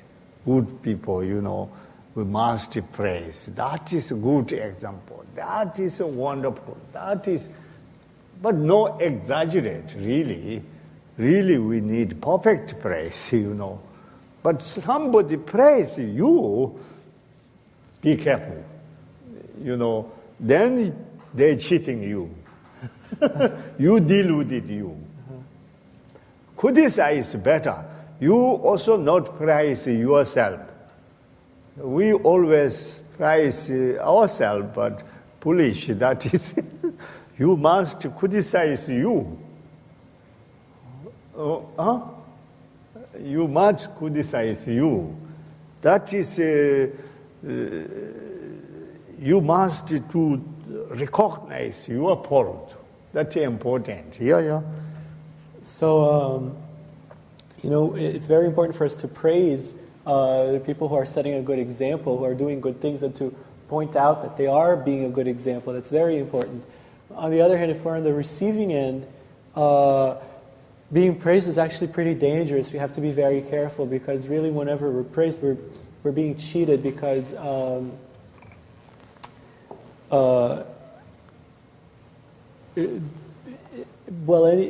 it's much better to be criticized. Even though our tendency is, whenever we're criticized, to get angry right away. Really, the best attitude to have is, if we're criticized, then it's good to stop and think: are they right, or are they mistaken in what they're saying? Because it's extremely helpful when we're criticized, because on our own we can't see where we're falling short. We can't see where we need work. So when somebody criticizes us, that's a great opportunity to see something that we can do even better, that we can improve. And so it's very foolish, even though we do have this tendency to want to praise ourselves. That's a really very foolish thing to do. It's better to kind of criticize ourselves, to notice where it is that we need improvement. Yes, Geshe Pen, long ago, Kadamba Geshe Pen. Geshe Pen, young time, he's thief or robber. Robber. But old time he became, then he think robber is negative. He doing his best, he became monk, and he checking his mind. He really doing, he try Dharma. But one day, on rich people invite lunch, or then she she make good tea, Geshe drink tea, and I go in field, and some people give food, then I come back. She say, yes, that Geshe drinking tea, she go, food to give on the workers people. Tea is especially very good taste. He forgot he is a monk or no, but he's thinking, I must steal. Her tea is very good. I must steal tea. And Geshe standing, and tea box, tea bag. He touching one tea, that much tea. He immediately remember. Now I am monk, and I have no steam. He stayed that in back.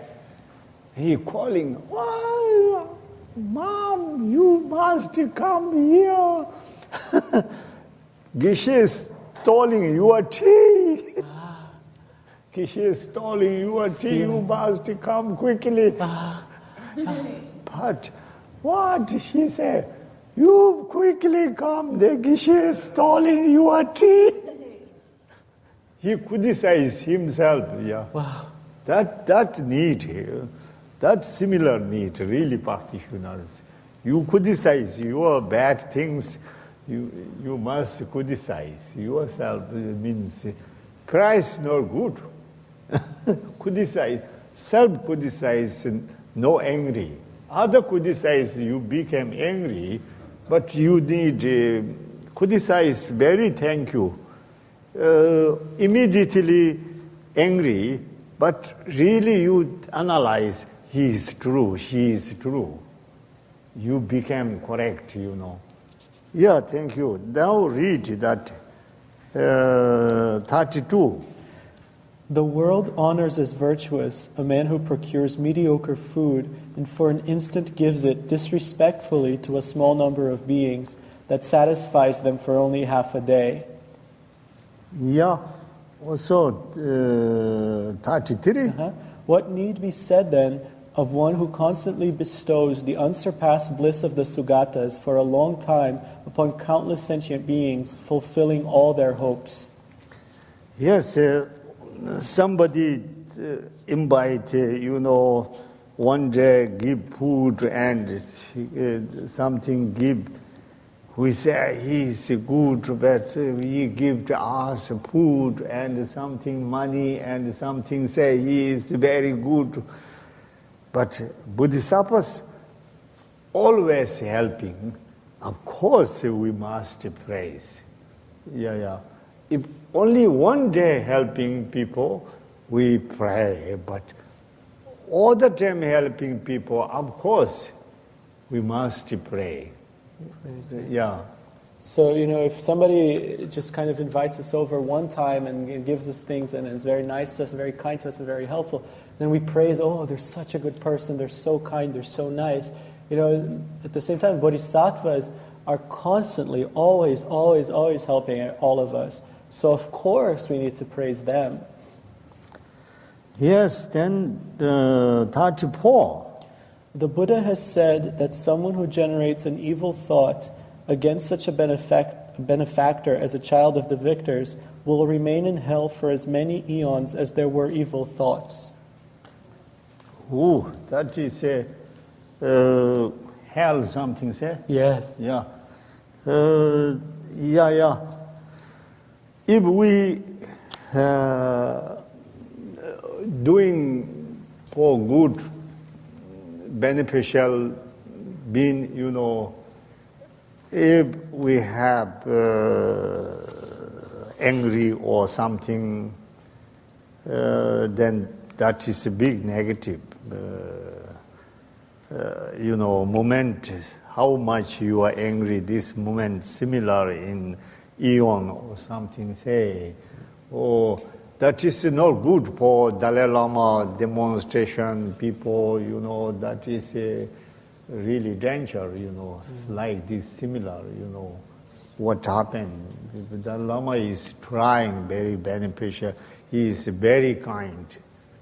He make Tibetan, all these different lineages, harmony, he make Gilupas pure, and he make many school, many develop, so many develop education, so many, he also good example. We long ago, very funny, even Gilupas not going in Nyingma monastery, but they say something, obstacle, something, say, holiness go Hindu temple. Of course, Nyingma Kaiju all, but he even go Muslim and Christian. Everywhere he go, he wearing that clothes and he together pray. That is good example, good open. Otherwise, not each other respect religion. He make each other respect.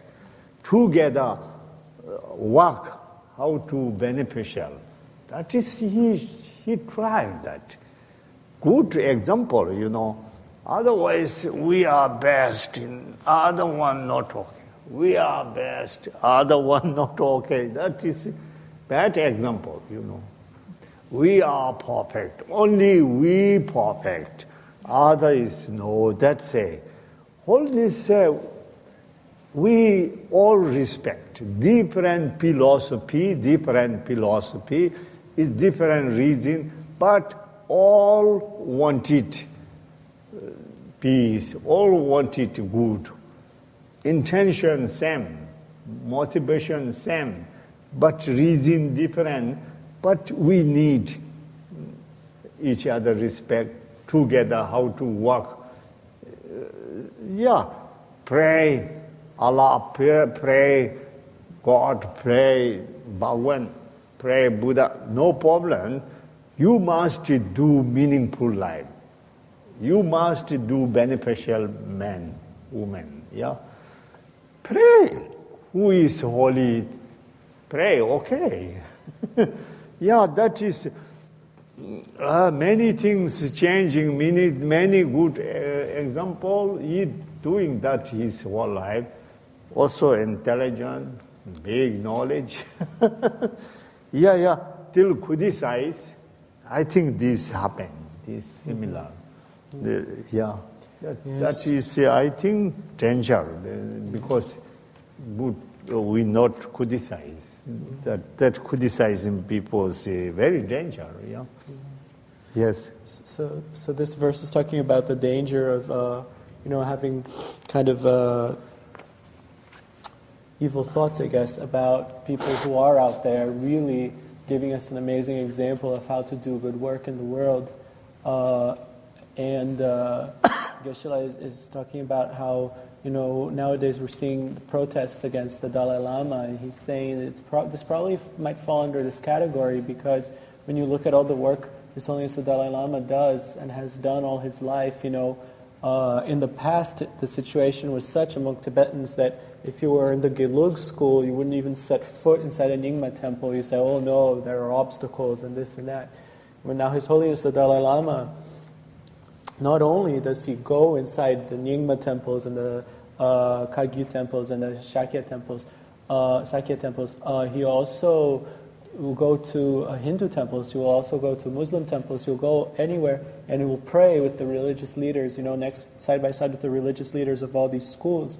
It's an amazing example, it's a great example. He's saying, sure we have different philosophies, we have, different beliefs, but we're all trying to accomplish the same thing. We're all trying to be good men and women. We're all trying to develop a warm heart.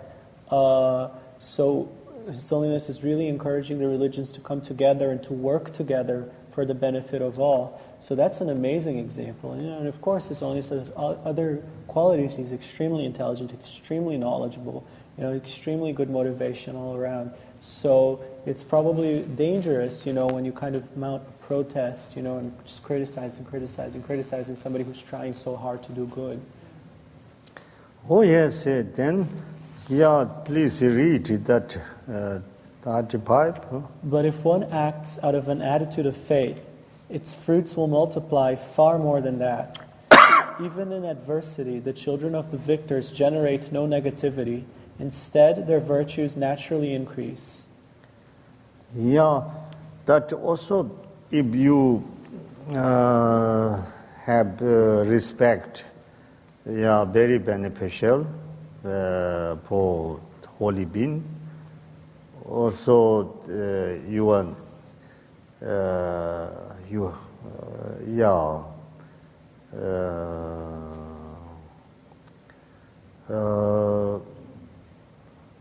yes, you are negative purify and you are,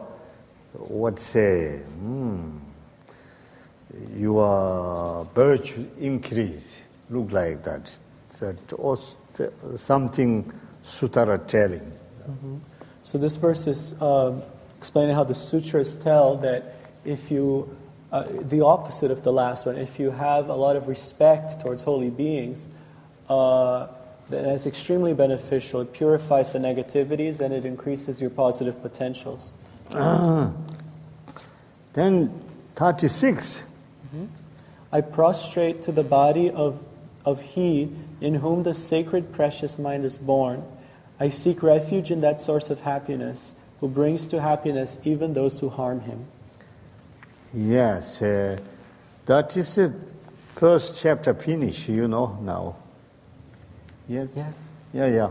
But and the end, sentence like that, the meaning and sentence that like, of course you praise, you helping that holy being, Bodhisattva, doing very beneficial job, very beneficial. You praise, you helping, support them.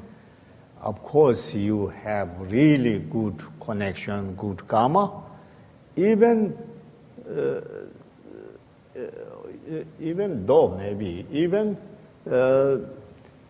you doing harming, but you doing bad connection, you this result and temporary you have bad result, but long run you have good result. This, because Bodhisattvas pray you. If you criticize or you doing harming, Bodhisattvas like somebody harming, also the prayer. Doing good, also same prayer. Doing same prayer. Therefore, you did bad, have temporary, you go hell or something, very bad result. But Bodhisattva don't want sending you hell. But you went hell, you go hell. After till his prayer's result, you find good opportunity. For example, look like Shakyamuni Buddha, he teach beginning 5 people. These 5 people, why beginning his disciple, 5 people. But previous life, Shakyamuni Buddha is a passion practitioner man, hermit man, passion practitioner man, and he sit in, I think, mountain some way. King and many queen and many girl groups and dancing groups, army, and they go mountain, picnic look like. Look like. Then they picnic, eating, drinking. Then girl groups go far away. They saw one deer and one sage man. Saint one.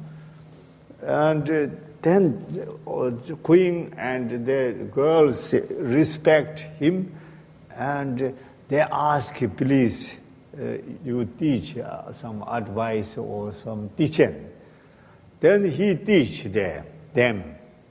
They very much like his teaching, because queen and many girl groups, they sit, And king and the army, they're dancing, and some they forgot. Women go away. Because men, women, different playing, Then king said, where gone, queen and girls, where gone? I don't know, they say, I don't know. Then they're looking, where gone? Then they go over there, but all quiet, listen, and this old man, and that sage, king angry, you cheating my girl and queens. King and these 5 armies, what you doing? you are very bad man. Something say. Then king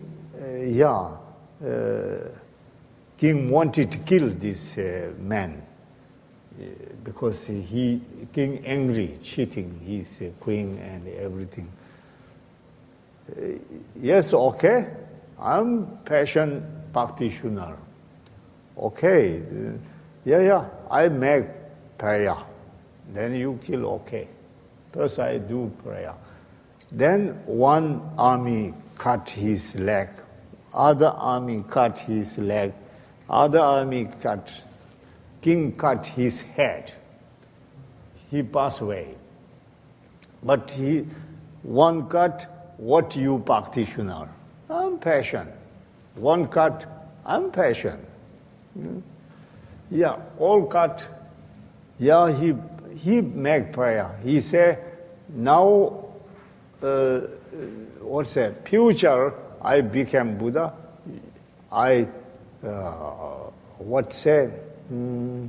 Your pipe delusion, I cut you. Yeah, he prayer that. Yeah, that makes Shakyamuni Buddha time 5 people. That reincarnation. Amazing. Yeah.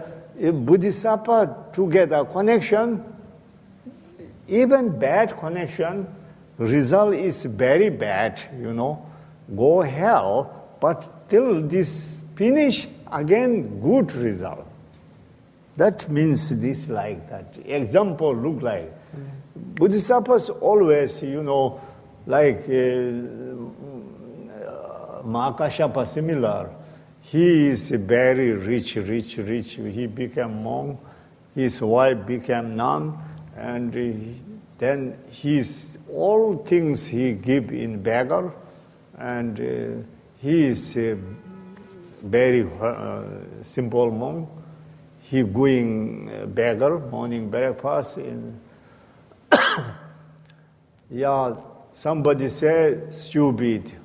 He said, I wish you became happy. Somebody said, you are good. I wish you are happy.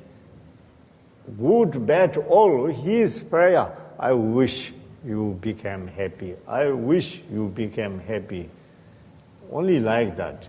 That's similar, Bodhisattva's more. But Mahakashyapa is Arhat. But monk, that time, not yet Arhat. Mahakashyapa, Shakyamuni Buddha passed away, then he doing Shakyamuni region. Regent? He was the Regent, regent. yeah, Shakyamuni Buddha instead he doing. Right. Mahakashyapa is lineage, Sri Lanka, Mahakashyapa lineage. But Tibetan monks, nuns, Shakyamuni's son, Rahu's lineage. Son became Arhat, his lineage, Mahakashyapa lineage keep Sri Lanka. Talent that is like that. Anyway, even we have bad connection, still beneficial, long run. But if doing bad result, but in the end, something beneficial. That means Bodhisattvas. Right. Therefore, I respect Bodhisattva. Right. I postration Bodhisattva. Right. Bodhisattva. So this verse is it's again paying respect to the Bodhisattvas, and it's looking at the aspect of the fact that with a Bodhisattva, if you create a connection with a Bodhisattva and it's a positive and a healthy connection, beneficial connection, then of course you're going to get a lot of benefit from that, a lot of positive results from that, no question. But interestingly, even if you create a negative connection with a Bodhisattva, it's something destructive that you do to a Bodhisattva, the very fact that you're connecting with the Bodhisattva at all means that in the long run, you're still going to get benefit. So if you do something very destructive toward a Bodhisattva, then definitely you're going to get a lot of suffering in the short term. You're going to end up going to hell probably. Not that the Bodhisattva would ever want you to go to hell, it's just the nature of what you're doing to your own mind, you're going to go to hell. But then when you come out from hell, when you come out on the other side, you're going to get an amazingly positive result. Why is that? It's because the Bodhisattvas, whenever there's a connection made, the Bodhisattvas are always praying for the other person to have happiness, to be able to benefit them. And so the power of that prayer will come through in the end. So Geshe gave an example with the story of Shakyamuni Buddha.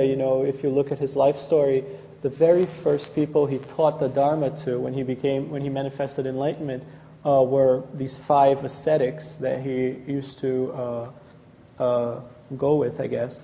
Now, why did it come about that those 5 people were the ones who first heard the Dharma from the lips of the Buddha? It's because in a previous life, many, many lives before, the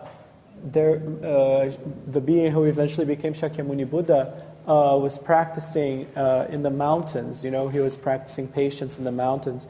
And one time the king of that region came with his queen and a huge retinue of men and women, and they were going on a kind of a picnic, an outing in the mountains. And they're having fun, they're playing, but the men are playing together here, the women are playing together there. And so the women kind of start going a little bit further higher in the mountains, and they come upon this man meditating. And I ask, what are you doing? He's like, I'm meditating on compassion. It's like, teach us. And so he starts teaching them, and they really, really enjoy the teaching.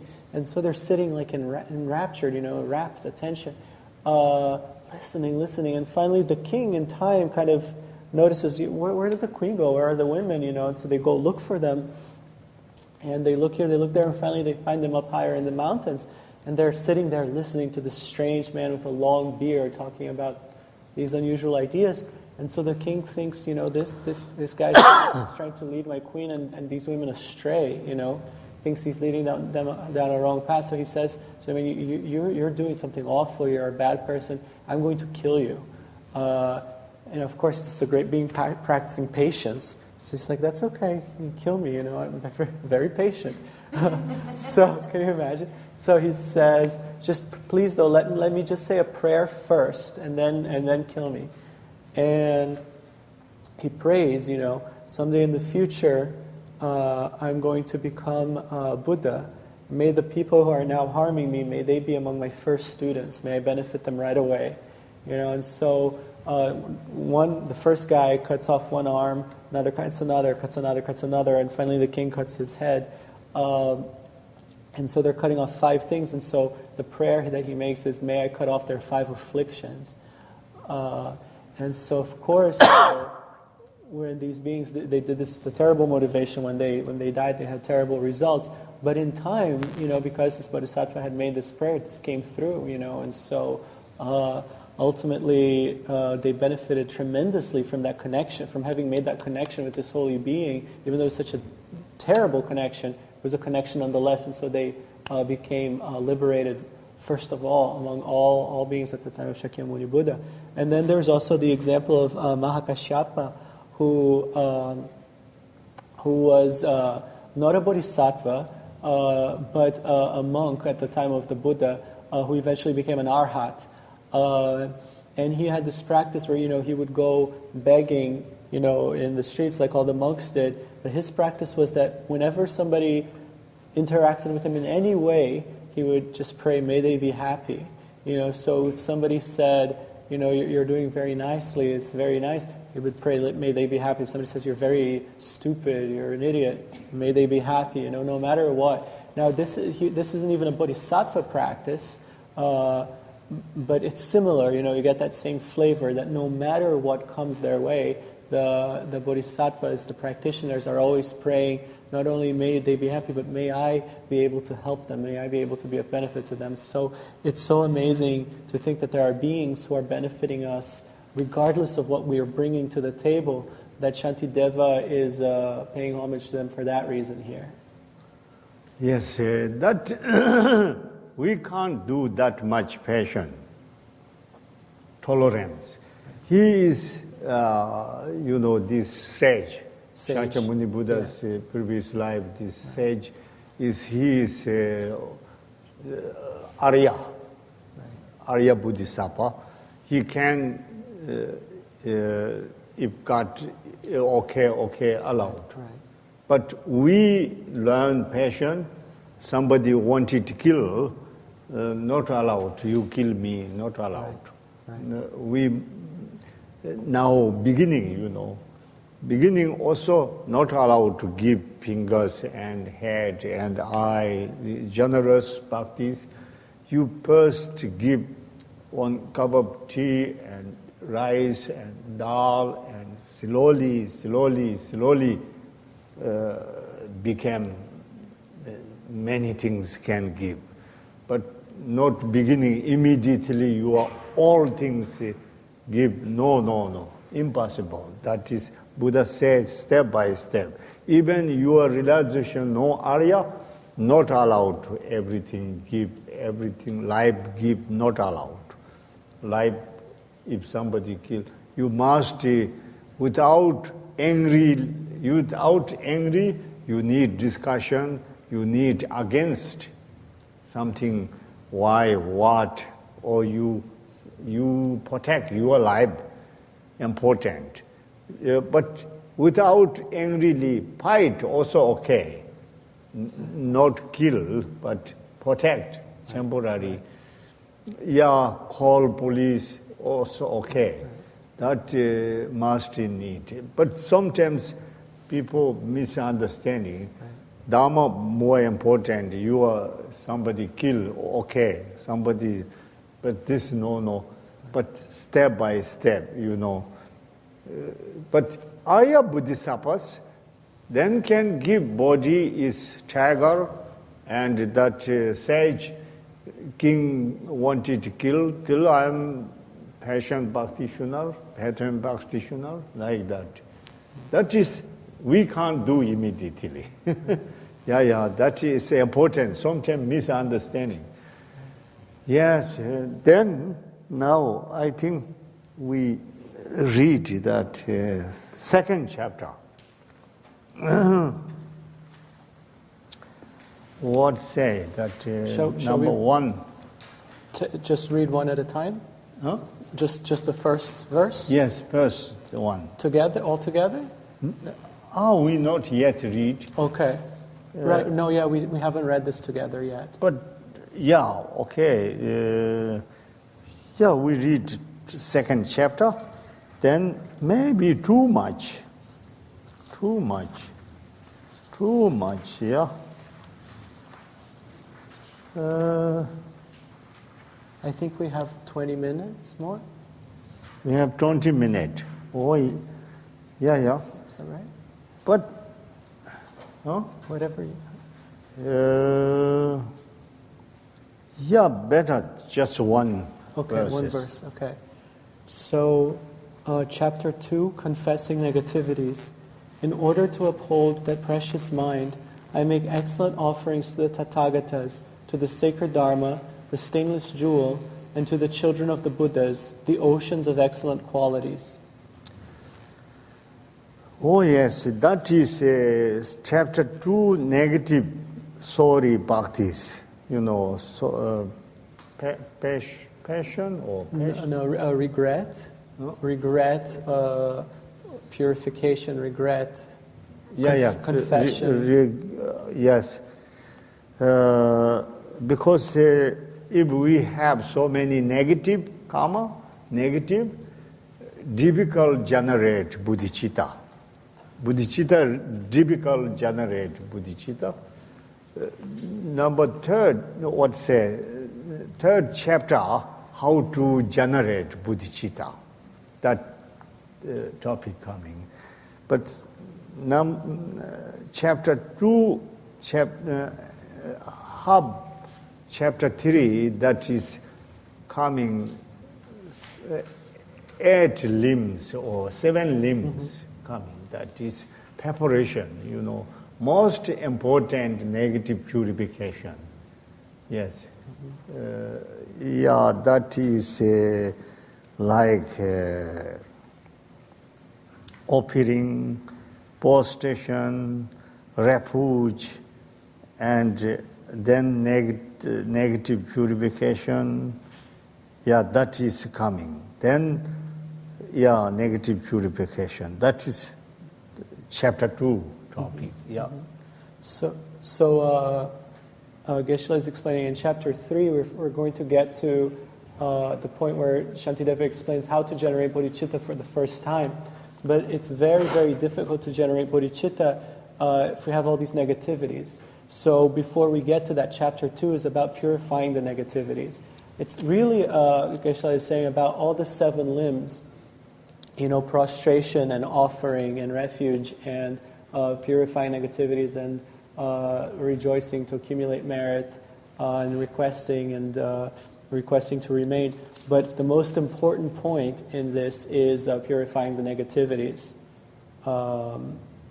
Yes, that is a first one, like you can read verses. Verse 1 again? Yeah.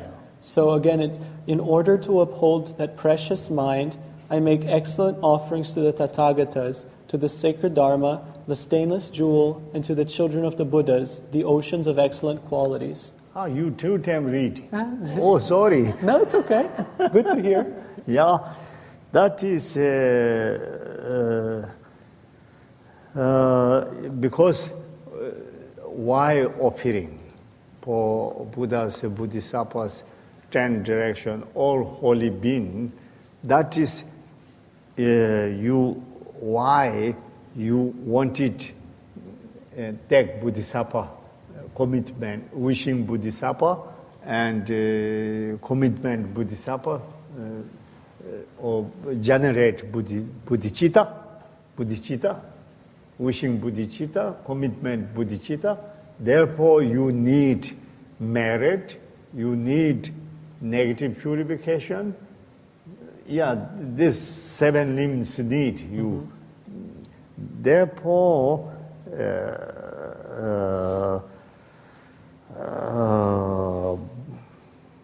all Buddha and all Dhammas, all Bodhisattvas, all holy beings, I offering preparation. My money won't belong. You have some buying flour or something, whatever, water and whatever that you buying that offering. You make preparation. That is offering. You have something, things you offering. You have banana, you have something, apple or something. You must yourself buying. That is offering. You make that offering. Then second, you read. Whatever flowers and fruits there are, and whatever kinds of medicine, whatever jewels exist in this world, and whatever clean, refreshing waters. Also, 3rd chapter. Jewel mountains, and likewise forests, groves, quiet and joyful places, heavenly trees ornamented by and bedecked with flowers, and trees with branches laden with good fruit. Keep going. Also read, please. Fragrances and incense of the realms of gods, wish-fulfilling trees and jewel trees, uncultivated harvests, and all ornaments that are worthy to be offered, lakes and pools adorned with lotuses, and the beautiful cry of wild geese, everything unowned within the limitless spheres of space. Taking these with my mind, I offer them to the supreme beings, the munis, as well as their sons. O holy objects of offering, compassionate ones, think mercifully of me and accept these offerings of mine. Yes. Yes. That is like no you belong things. That is you not allowed to, if they have a grocery store and they have so many good things, you sit there offering, not allowed. That is other people belong, you stealing. But that means nobody belong good mountain, nature, good flower, good lake, good, they have nice duck and bird and mountain. Nobody belong, just nature. That is you offering this wood, other wood. They have nobody belong, flower, nobody belong. But if somebody garden, maybe not okay. Also somebody have in shop and they're good. Then you make chok practice and not okay. That is not okay. That is then easy. You don't buy and then you over there have a lot in grocery store, lot food. You can groups go there, make offering party. Not allowed to this, not allowed. That is offering, you must buy all natural good things you offering, That is, offering look like that. Offering. Then, how,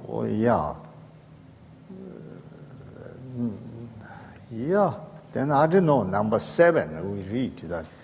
Not having merit, I am destitute, and I have no other gifts to offer. Thus, O protectors, you who think of others' welfare, through your power accept these for my sake. Oh yes, I am very poor, they say. Yes. Oh yeah. I have no things, but not allowed to lying. If you have something, buy. You can't just lie and say you're if poor. If nothing, then really like Milarepa, similar. And in Milarepa, in Whole Life Mountain, he is really high yoga Pranta practitioner. He have no dharma, no things, nothing, everything nothing. I think his offering is just nature, maybe. Nature and also imaginary offering. Imaginary, you make mind, say, make lot of things, imaginary offering. Also, if you have miracle offering. You make many emanation offering. That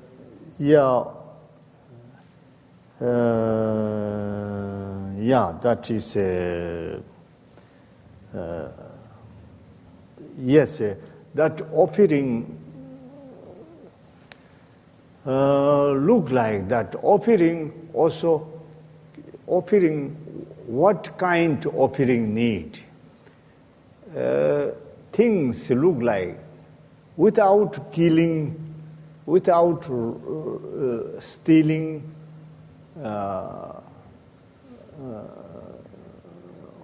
without robbing. Stealing, rob, different, Yes, slightly different. Like slowly, go there, people can't see. That is stealing. Rob means you can see just two, That Something is like that, yeah. Rob means like this. And killing, we know, meat and these things not allowed to offering, because they come from killing. What kind substance need? Without killing, without rob, without stealing. Very pure need. Otherwise, killing, stealing, not okay. Offering. Offering like this. Now 8. Eternally I shall offer all my bodies to the conquerors and their children. Please accept me, you supreme heroes. Respectfully shall I be your subject. Oh yes, that is offering me or my body or service. Like I offering, oh Buddha, Bodhisattva, I do your service. You are doing very beneficial job. You can using my body and you can using me. I can do whatever you say. I can go around. That is offering like that. Then? Through being completely under your care, I shall not fear conditioned existence and shall benefit sentient beings. I shall perfectly transcend my previous negativities and henceforth shall commit no more. Oh yes.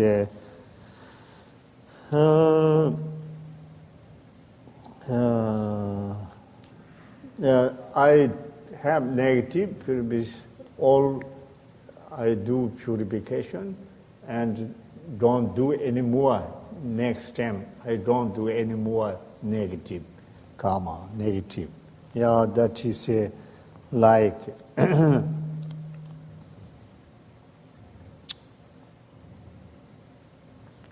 till then please read number 10. I don't know. To very sweetly scented bathing chambers with brilliantly sparkling crystal floors and exquisite pillars ablaze with gems, having canopies above aglow with pearls. Yeah, that is bath offering. Bath offering. I think that this is a house look like how to take care shower room. Shower room this is not America shower room. That is long ago, 2000 years ago, India king and queens have their shower room. But Shantideva, his idea like this. But if today shower room, this shower room different. Today shower room they have hot water, but this have no hot water. Maybe it's a spa. Huh? Spa we call spa similar, right? Yeah. So, spa is similar to this. I see. Yeah. That is a shower offering, bath offering. A spa offering. Bath offering, certificates to the spa. Yeah, that is a kind of offering, We have, that Chinese Buddhists doing Buddha baby one. They put water, but Tibetan tradition doing in mirror. Mirror. Then they have reflection, and then they put water. All the, but not putting in statue. Some statues washing and then all gone, colors, danger.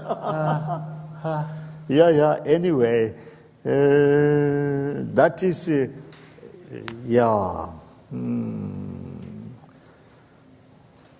yes, then read, I beseech the Tathagatas and their children to come and bathe their bodies abundantly from many jeweled vases filled with waters scented and enticing to the accompaniment of song and music. Yeah, that is the India king.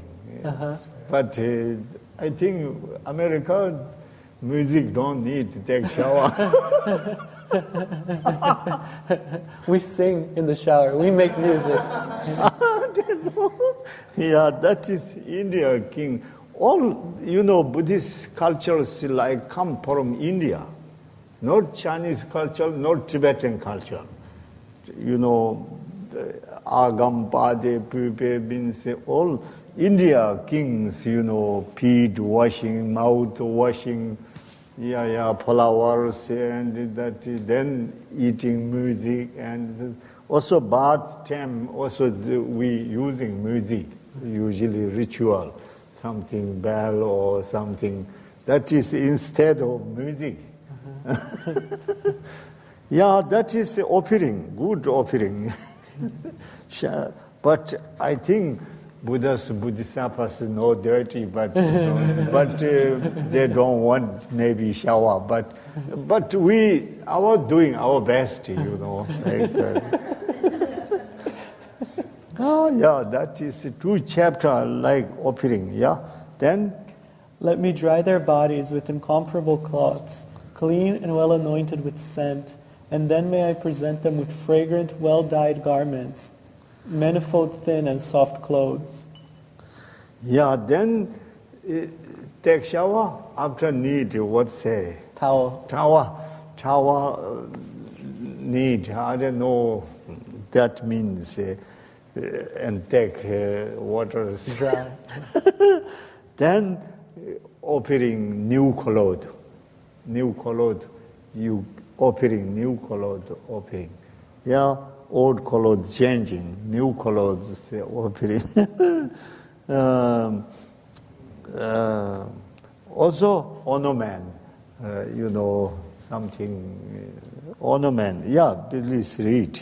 I adorn with hundreds of this and that supreme ornaments the Aryas, Samantabhadra, Manjugosha, Avalokiteshvara, and so forth. Yeah, that is some Buddhas don't need ornament. Some Buddhas need ornament. Yeah, maybe Shakyamuni Buddha no need some ornament. Some Buddhas, some Bhagakaya need ornament and crown or something need. I think that is our opinion. Mm-hmm. Like India, Queen, King, how we long ago they respect. Similar, that is best. Like best doing, Mm-hmm. But reality, I don't know that. Mm-hmm. But anyway, best one do. Okay. Some Bodhisattvas say, Avalokiteshvara, Manjushri, they need ornament. Then what say? Like polishing pure, refined gold, I anoint the bodies of the lords of subduers that blaze with light, with the choicest perfumes, whose fragrance permeates throughout the billion worlds. I think that is a good smell, and also maybe something lotion. Yeah, shine or something. Like beauty similar one. Like makeup. Yeah, little bit makeup. Yeah, like that. Shabbat. Yeah. Yes. That is shower offering and clothes offering and ornament offering and also scent. Yeah, smell, perfume. scent offering and also something makeup offering. I don't know. Look like that. Yeah, anyway, that is offering. Yeah, then read, please. And to the highest objects of giving, the lords of subduers, I offer all enchanting, sweet-smelling flowers, such as mandara, lotus, and utpala, and beautiful, well-arranged garlands. Oh yes, that is India tradition, and flowers. Like a wreath.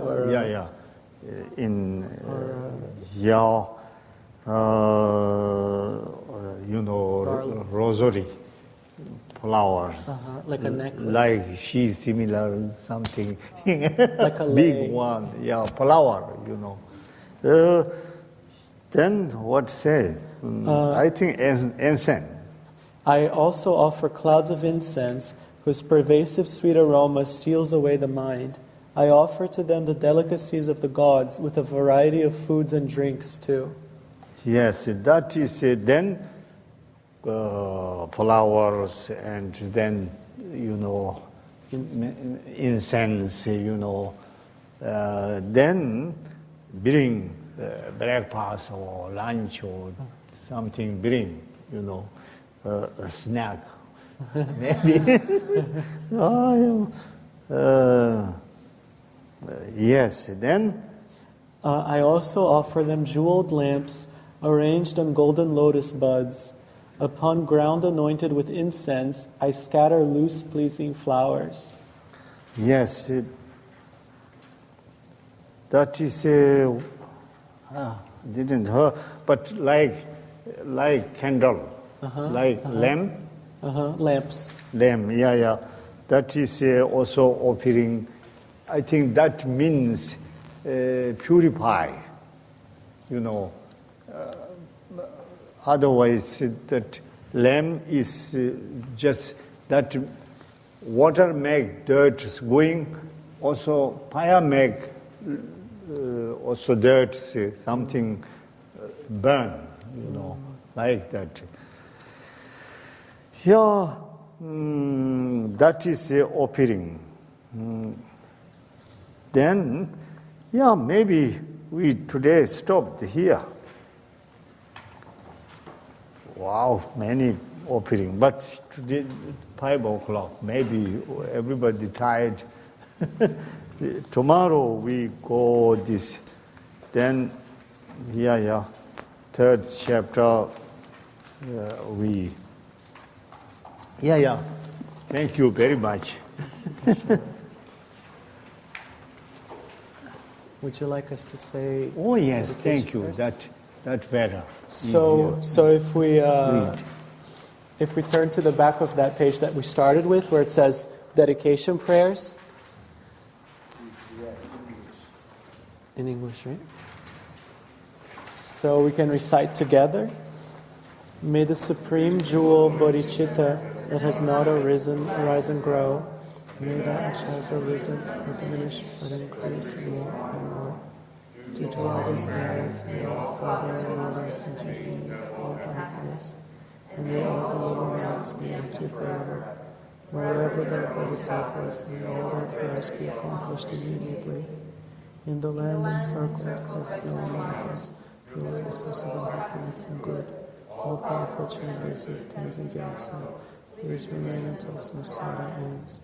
You who uphold the subduer's moral way, serve as the bountiful barrier of all, sustaining preservance and dimensions of Torah's doctrine, who masterfully accomplish magnificent prayers honoring the three jewels, Savior of myself and others, your disciples, please live long. I forgot the 10th chapter, a little bit read. Okay, so we can go to the other handout, which is the 10th chapter. That is, I don't know, we will see how much. Okay, so we'll start. So we can read together. By whatever virtue there is instituted by having composed, engage in deeds of the Bodhisattva. May all operating beings engage in the deeds of the Bodhisattvas. However many sick people there are suffering in body and happiness and joy. Those who still remain in separate existence, may their happiness never decline. May myriad beings obtain uninterrupted flow of unsurpassable happiness. However many helpings there are to build the waves of the worlds, may those embodied beings be lighted by the happiness of Sukhavati. May those wretched due to cold obtain warmth. May those wretched due to heat be cooled. May the infinite rivers rising from the great clouds of the Bodhisattvas. May the forest of sword-like leaves also become a pleasant grove. May the shamwani trees too grow into wish-fulfilling trees. May they be beautified by the melodious calls of wild-dyed bees and swans. May the regions of hell become charming due to pools of large and sweetly fragrant lotuses. May the heaps of coals also become piles of jewels. The burning iron ground be revealed as crystal floors. May the mountains of mass destruction hell become celestial mansions of lovelies filled with sugatas. May the rain of glowing cinders, burning rocks, and metals from all one become a rain of fires. May the striking of each other with weapons from now on be a playful tossing of flowers. May those drawing the fire preserve their food. Their flesh entirely disintegrated, their bones the color of the flowers, attain bodies of gods by the force of my virtue, and then dwell with goodness in earthly flowing streams. Wondering why the henchman to Yama, the terrible ravens and vultures of food, whose strength is the found strength that utterly dispels darkness and generates happiness and joy. Blazing in the midst of space. By the force of their strong joy, may they be freed from negativities and be in his company. Having seen the fire of the house flattened and extinguished by flowers mixed with scented water, immediately satiated with bliss and wondering what had caused this, may the higher beings behold by. Friends, discarding fear, come from a distance. By fleeing directly in front of us is the one by whose strength we are free from suffering and the force of joy emerges. The one who thoroughly protects all our beings and showered virtue and mercy. The youthful with the blaze of darkness removes all fears. Behold him in an attractive mansion, sounding with the melodious eulogies of thousands of goddesses, with hundreds of gods paying homage at his close feet with their crowns, and his eyes moist with compassion, arraying clusters of many flowers falling upon his head. Upon seeing Manchu blushing in this way, may the helpings exclaim, thus by my roots of virtue, is in a comfortable, cool, fragrant rain falling from the unobscured clouds of Bodhisattvas such as Samantha Buddha. May the sentient beings of hell become joyful. May the animals be freed from the fear of being eaten by one another. May the hungry ghosts be as happy as the human beings of unpleasant sound. May the hungry ghosts be satiated by the flow of milk descending from the hand of Adi, Lord of Venkateshwara, and by washing in it may they always be refreshed. May the blind see and the deaf always hear sounds, just as it is when Shantideva, may pregnant women give birth without being harmed. May the naked obtain clothing, the hungry obtain food, and the thirsty obtain water and delicious drinks. May the destitute obtain milk, may the wretched with sorrow find joy, may the depressed be comforted and attain perfect steadfastness. However many sick sentient beings there are, may they quickly be freed from their illnesses. May all the diseases without exception of living beings never occur again. May the frightened be fearless, may those bound be released, may the weak be strong, and may their minds be mutually friendly. May all travelers be happy, in the direction whatsoever. May their aims for which they travel be effortlessly accomplished. May those who sail in boats and ships fulfill their wishes. Having happily returned to shore, may they be joyfully united with their relatives. May anguished wanderers who have gone astray in deserts meet with other travelers, and without fear of robbers, thieves, tigers, and others, may they proceed easily without fatigue. May the unprotected children and elderly, lost in anxious and desolate places and the like, those intoxicated with sleep and the insane, be watched over by the gods. May beings be liberated. Now I think Stop? half can stop. Okay. Where better? I think it's okay. Huh? Okay here. Yeah. About half. Yes. Yes, then half tomorrow we do. Okay. So that was, we'll start tomorrow from 1 or 2. 27. Yeah. 27. Oh, yes. Okay. Yeah, thank you very much. Thank you.